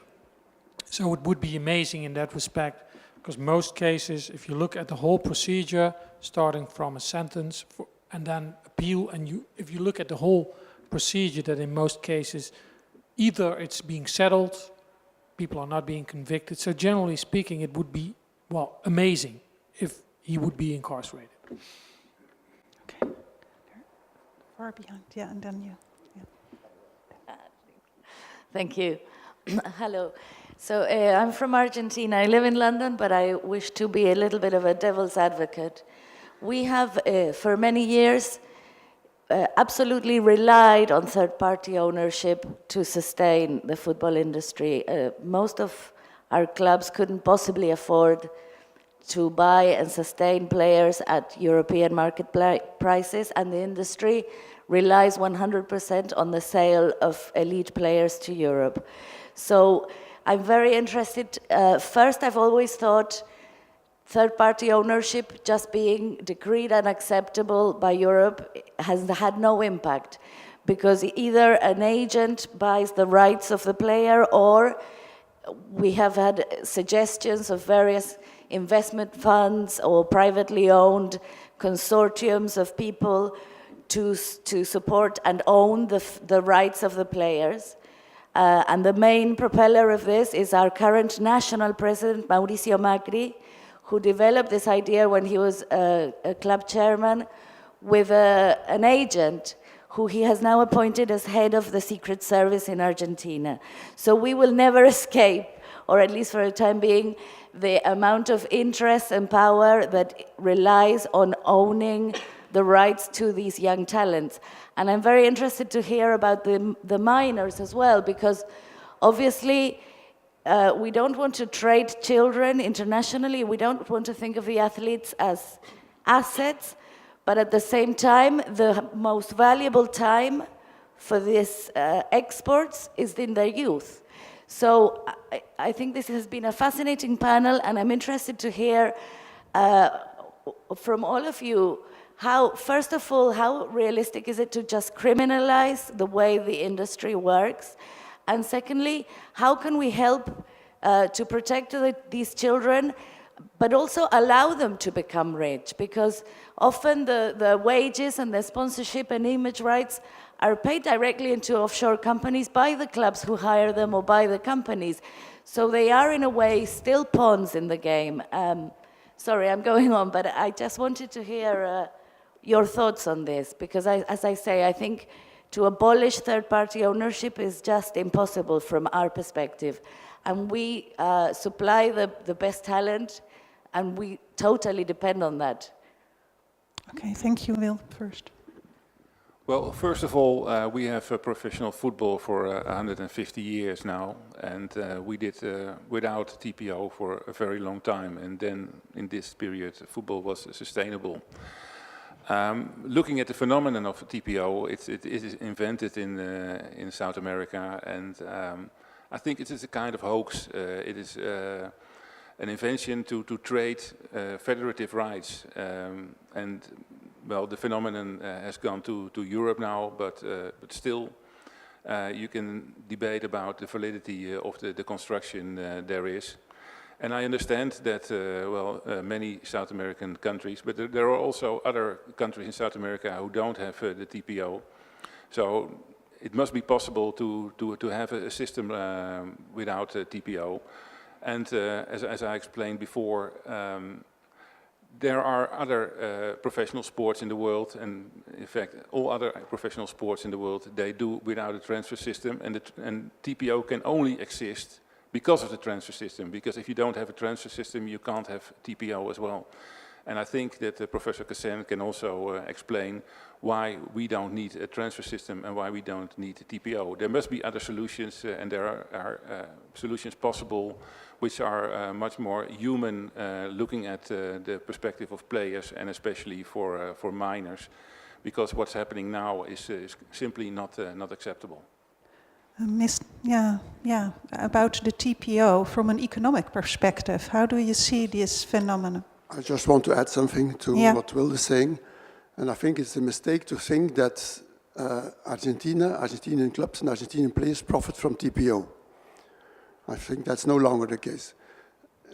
We have scouts, several teams, European top teams, they have very good scouts looking all over the world to look for talent. If there are talented players in Argentinian teams, they will find them, they will offer them good contracts. You don't need a TPO, you don't need a player agent that owns the transfer rights of these players. That's totally unnecessary, to the advantage of Argentinian clubs and Argentinian players.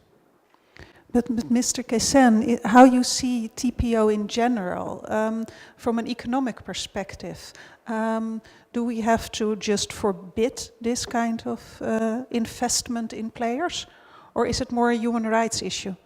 In fact, it's already forbidden by FIFA. Yes, I know, but it's not. It's still in practice. It's more alive than ever. So FIFA is not doing a very good job in fighting TPO.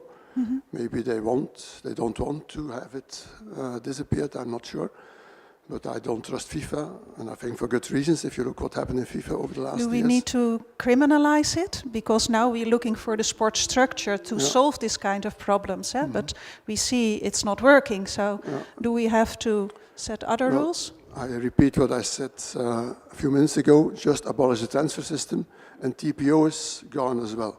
Then TPO no longer can exist if you don't have a transfer system.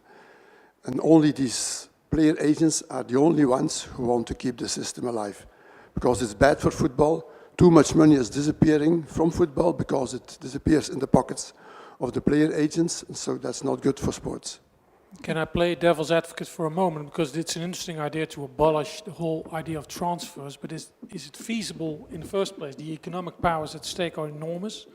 If we look at the sugar daddies you refer to, the reasons why people want to invest in professional football are diverse, as we agree upon, I think. So it's still, and there will be I think at all stages, all kinds of incentives to attract, you want to have the best players. So even if you would abolish the transfer system, that would not lead to a situation where you will not try to persuade people to come to play for your club, and you will use different models. So I would say, well, okay, I cannot imagine how it would work without, because the industry now is so big and the interests at stake are so enormous that just to say, well, let's abolish it, I don't think it will happen in 10, 20 years. I think you're right that it will not happen in the near future. It will be a very big fight to get it from football. It also took the Bosman case 5 years before the case was finally won. Also, we started to fight the transfer system for end-of-contract players. They also said that we were daydreamers, that's impossible, it will never happen. 5 years later, it was there. 95, transfer system was gone.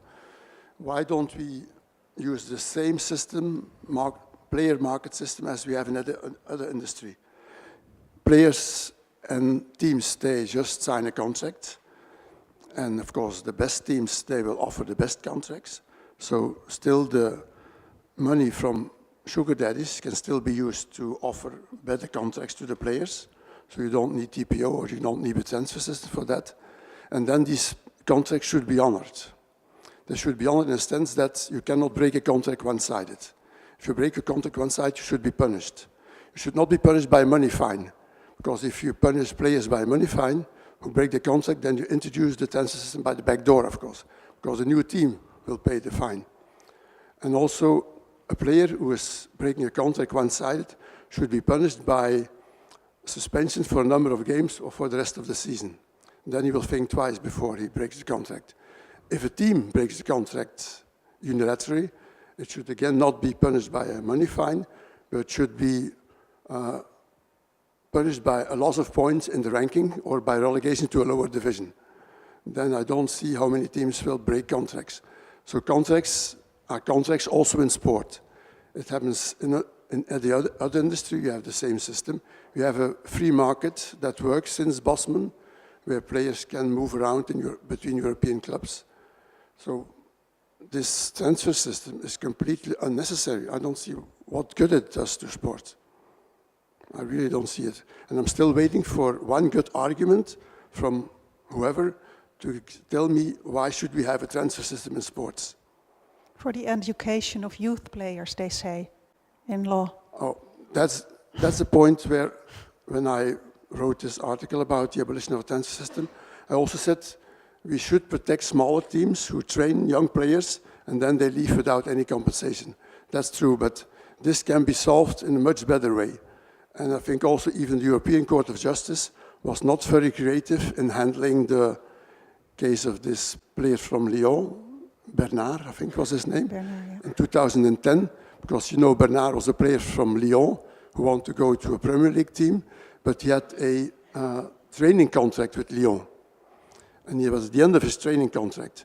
But there was a specific French rule saying that if a player is at the end of his training contract, he has to sign his first professional contract with the training team. But then Bernard said, I'm not interested, I'm end of contract.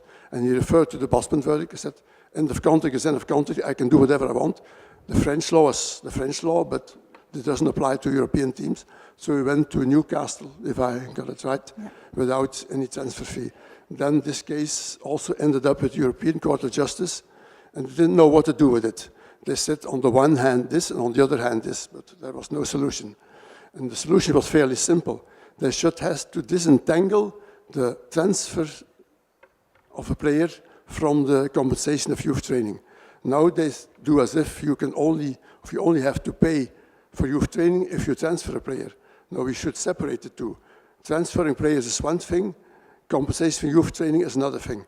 So you can think of a very simple system to guarantee a good compensation for youth training without stopping players to move to another team. But the system has been applied in Belgian basketball. Shortly after the Bosman verdict, I had good contacts with basketball, not with football. Football, they said, you are the enemy, we don't want to do with you, because you were working on this Bosman verdict, so you want to kill football and all this nonsense.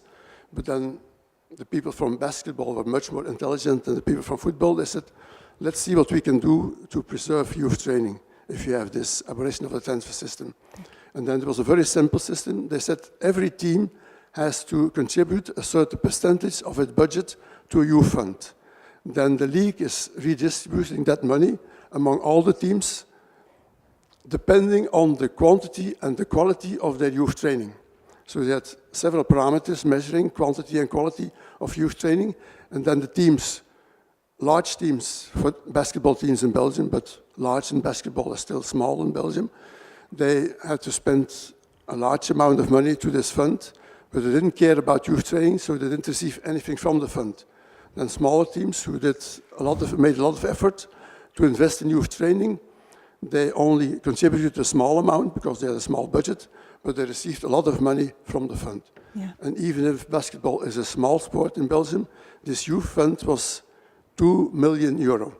That's so great. That could be distributed in on youth training. So if you abolish the transfer system, yes, you should also create a new system. And create a new system for the education of players. Exactly. And now, Alex, you wanted to contribute, and then we ask some questions. Just to respond to the question about Argentina and the fact that football has to have third-party ownership in Argentina. I think the problem is not removing third-party ownership, it's simply the management of the clubs in Argentina and the regulation by the federation. The Argentine Federation has done almost nothing to regulate transfer flows, and although in the last few days, Newell's Old Boys, which is Messi's first club, they got a 3-point sanction for not paying the players on time, but this is literally the first time in history that a club in Argentina has received a sanction for its financial management. So for decades, the federation hasn't really made sure that clubs' accounts are run efficiently. And so you've had this sort of hand-to-mouth existence of clubs in South America where these speculators have managed to make money on the back of the club's inefficient management. So if you have a club which actually is run properly and breaks even and has a long-term project rather than a short-termism approach, it can actually work. You can actually have an efficient club. And Mauricio Macri, the president of Argentina, when he was at Boca Juniors, he did start to turn a profit for the club, I think, for the first time in many years. So he proved that you can do it. Okay, thank you. Other questions? Yeah, for you. Here, is there a mic here?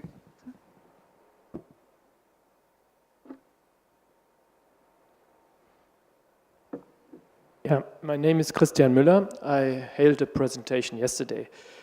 It's more a comment than a question. In order to make Manchester City more competitive with regard to Manchester United, an Arab sheikh came in. But instead of softening financial fair play, what is going on right now, as I perceive it, government bodies of leagues and associations could alter the distribution of income, in particular the distribution of centrally market revenues from TV rights and so on. And thus, if they did it, competitive balance would increase. Thank you. I thought so. That yes, of course. I very much agree with what Christian is saying. I've always defending revenue sharing as a measure to improve competitive balance.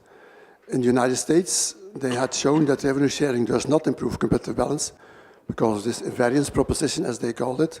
But I think if you start from another objective, that teams are not profit maximizers but win maximizers, they want to perform on the field, then you can show that revenue sharing does improve the competitive balance. Yeah. So not for profit maximizing teams, but for win maximizing teams, it's clear that it does improve the competitive balance. So I should also argue that we should have more revenue sharing in sports. Yeah, and in the Bosman case, this was also one of the things that the court put forward, that revenue sharing would be maybe a better idea to enhance competitive balance. Other questions? Oh, sorry, yeah. Yeah, for... Hi, Christopher Gaffney. I'm wondering if the situation is similar in women's football in Europe and globally. We don't hear much about the transfer system there, and if it's not, could we take lessons from the ways in which the women's game is run, similar to the basketball lessons from Belgium? Can we, even though it's a smaller market, are there significant differences, and can you speak to those? Yeah, we have to learn from the women. I think that's a very good idea. Usually a good idea. Really? So who wants to comment on this? Well, just a short point. I think FIFA have started to track the transfer flows in the women's game only recently in the last few months under the transfer matching system. So they've started this. As you say, the financial flows are very small compared to men's football, but yeah, it's a good time for them to start. Presumably they're going to increase, and so they can use all their knowledge from the men's game.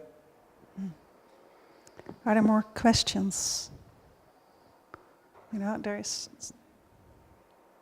Yeah, oh, there.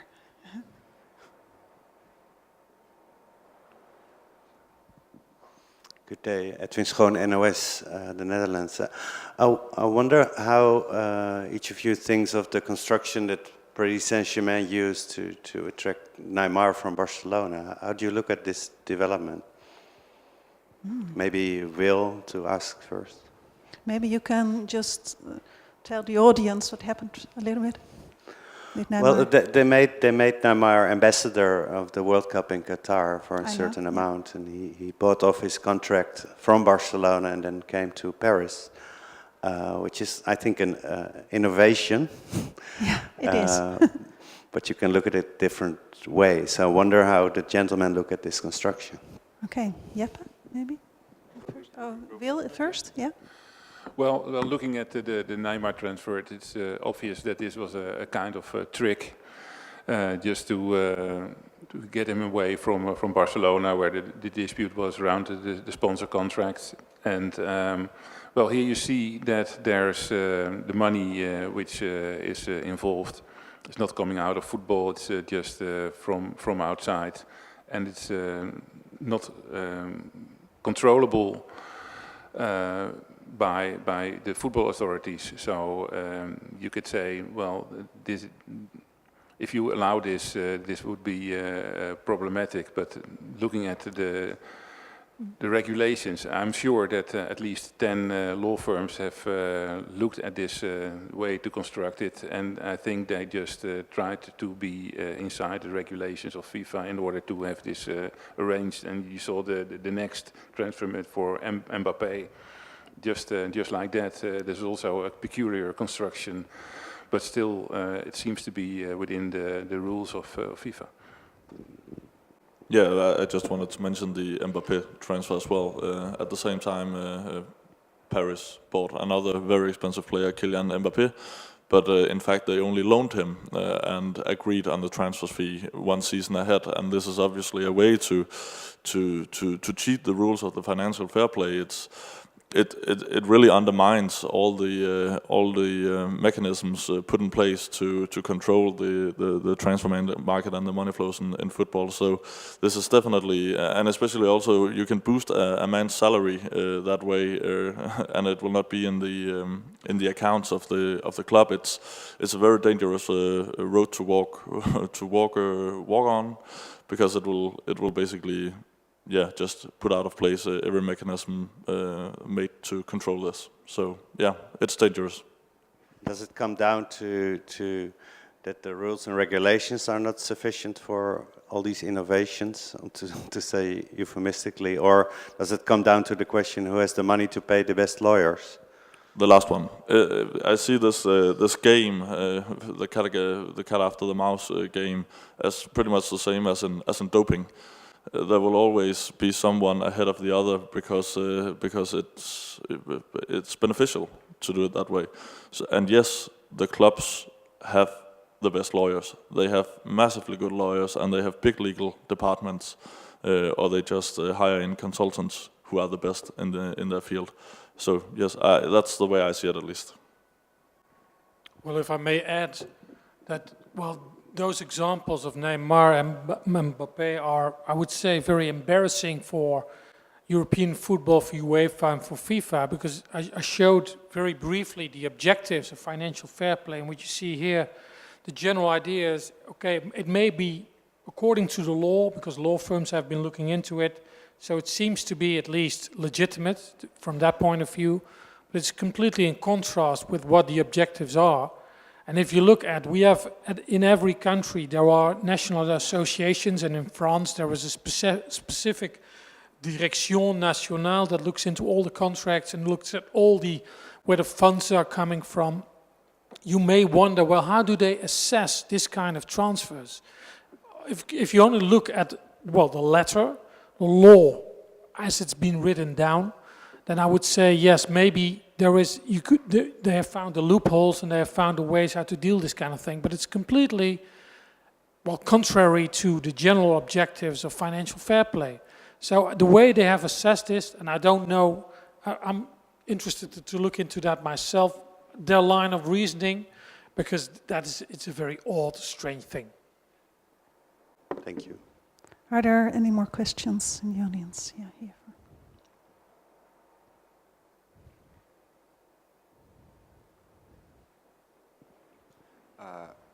My question is mainly for Alex, about what he thinks about the regulation of club ownership in international football, because there is Milan, which is a varying case, which is one of the biggest football clubs in the world.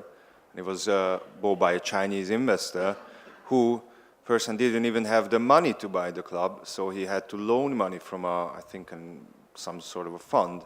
So how can be a football club sold to a guy who does not have the money in the first place to buy it? Well, this is not really, it's like a national issue, so each national league or federation has to make their own rules. Like in the UK, you have the fit and proper person test. In France, you have the French National League DCNG as well, which is very strict on the rules. But yeah, it's not an easy one. You'd have to, I suppose, just increase the checks on the financing of each club. I mean, I think the Premier League has had problems with Chinese investment. They just don't know, have got no way of knowing where the money comes from China. You know, they don't have, the Chinese government is presumably not very easy to deal with. They can't get the information that they need. So when a Chinese investor bids to buy a Premier League club, this fit and proper person test, I mean, how do they go about checking the funds? And then often they lead to empty offices. The companies are registered in empty offices, and how do you know actually where the money comes from? So it's a very difficult task. You can't just blame the leagues or the federations for not doing their job. You have to go back to the countries. The China, for example, even here in the Netherlands, all the companies here, they don't have to register the owner publicly. This information can be found out from the government. They have this information, but it's not on public record who owns companies in the Netherlands. It doesn't have to be. So you've got all this opaque world, and the federations and the leagues are not. This is not their area of expertise. They're not like investigators or financial experts. So you have to feel some sympathy for them and put some of the onus on national authorities to do more themselves to find out the provenance of the money. Just one follow-up. So you have the fit and proper test in England, but still guys like Evangelos Marinakis can buy Nottingham Forest, who's in court because of match fixing, or Massimo Cellino could buy Leeds, was convicted for tax fraud, if I'm correct. And they would still let him buy the club. It's a bit odd for me, to be honest. Yeah, I mean, I suppose they have, for legal reasons, they can't restrict some kind of buyouts of clubs because legally they might be challenged under UK law. I imagine why they let those deals go through. Massimo Cellini could have gone to court and said, look, conviction doesn't stop me buying your club, but as I say, each decision is a difficult one. I think Alex is rather, well, I would say friendly to the leagues and the associations, because I have a feeling that they have for a very long time neglected this. The examples you gave, I gave you the examples of Carson Jung at Birmingham, and there are many others where I have the feeling that, of course, it's difficult, especially for clubs and the associations themselves to do proper screening, but at least for a long time they hardly put any effort in it. And of course, what you could do and what is being considered is maybe we can hire a firm, a financial forensic accounting a firm at least to do a kind of a background check on what kind of investors are this, where is the money coming from in the first place. And I would argue for a very long time, until recently I would say most of the associations and club owners, they looked the other way. They didn't really care about it. Slowly, awareness seems to grow. Some things are changing, but for a long time they were very lax and they actually didn't pay that much attention. As long as we win on the field, then we don't ask any questions.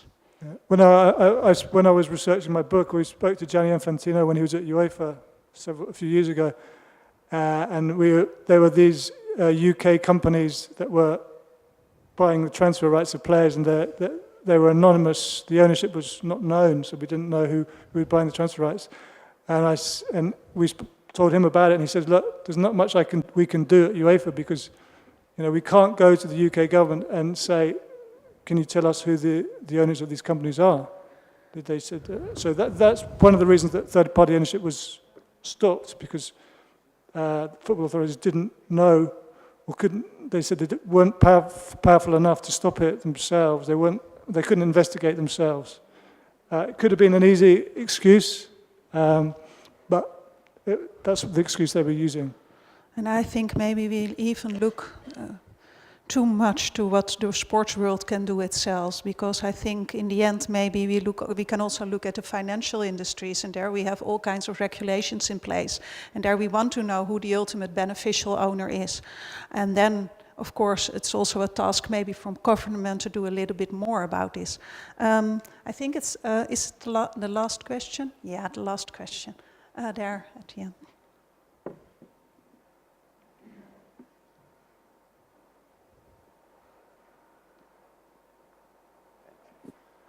Mr. Van Megen, I would like to know if FIFPro has any opinion about the multiple role of Jorge Mendes, Cristiano Ronaldo's agent, in the world of football.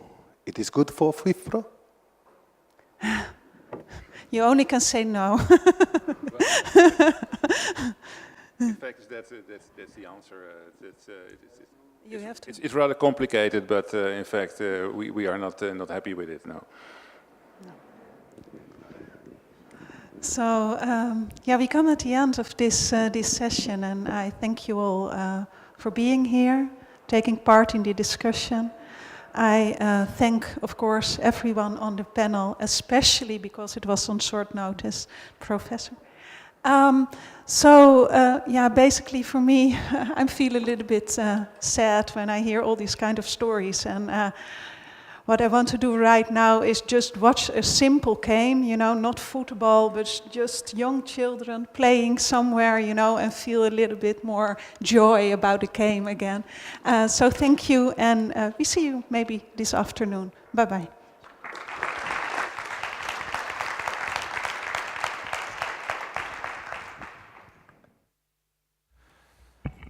I would just like to say that your task today is much easier than the other days because we only have 4 parallel sessions. They are starting now in here on whistleblowers and the other rooms on doping, prevalence, social inclusion and globalization in sport. Those of you who do not attend the whistleblower session, please do the post-session talking outside so the session here can get started.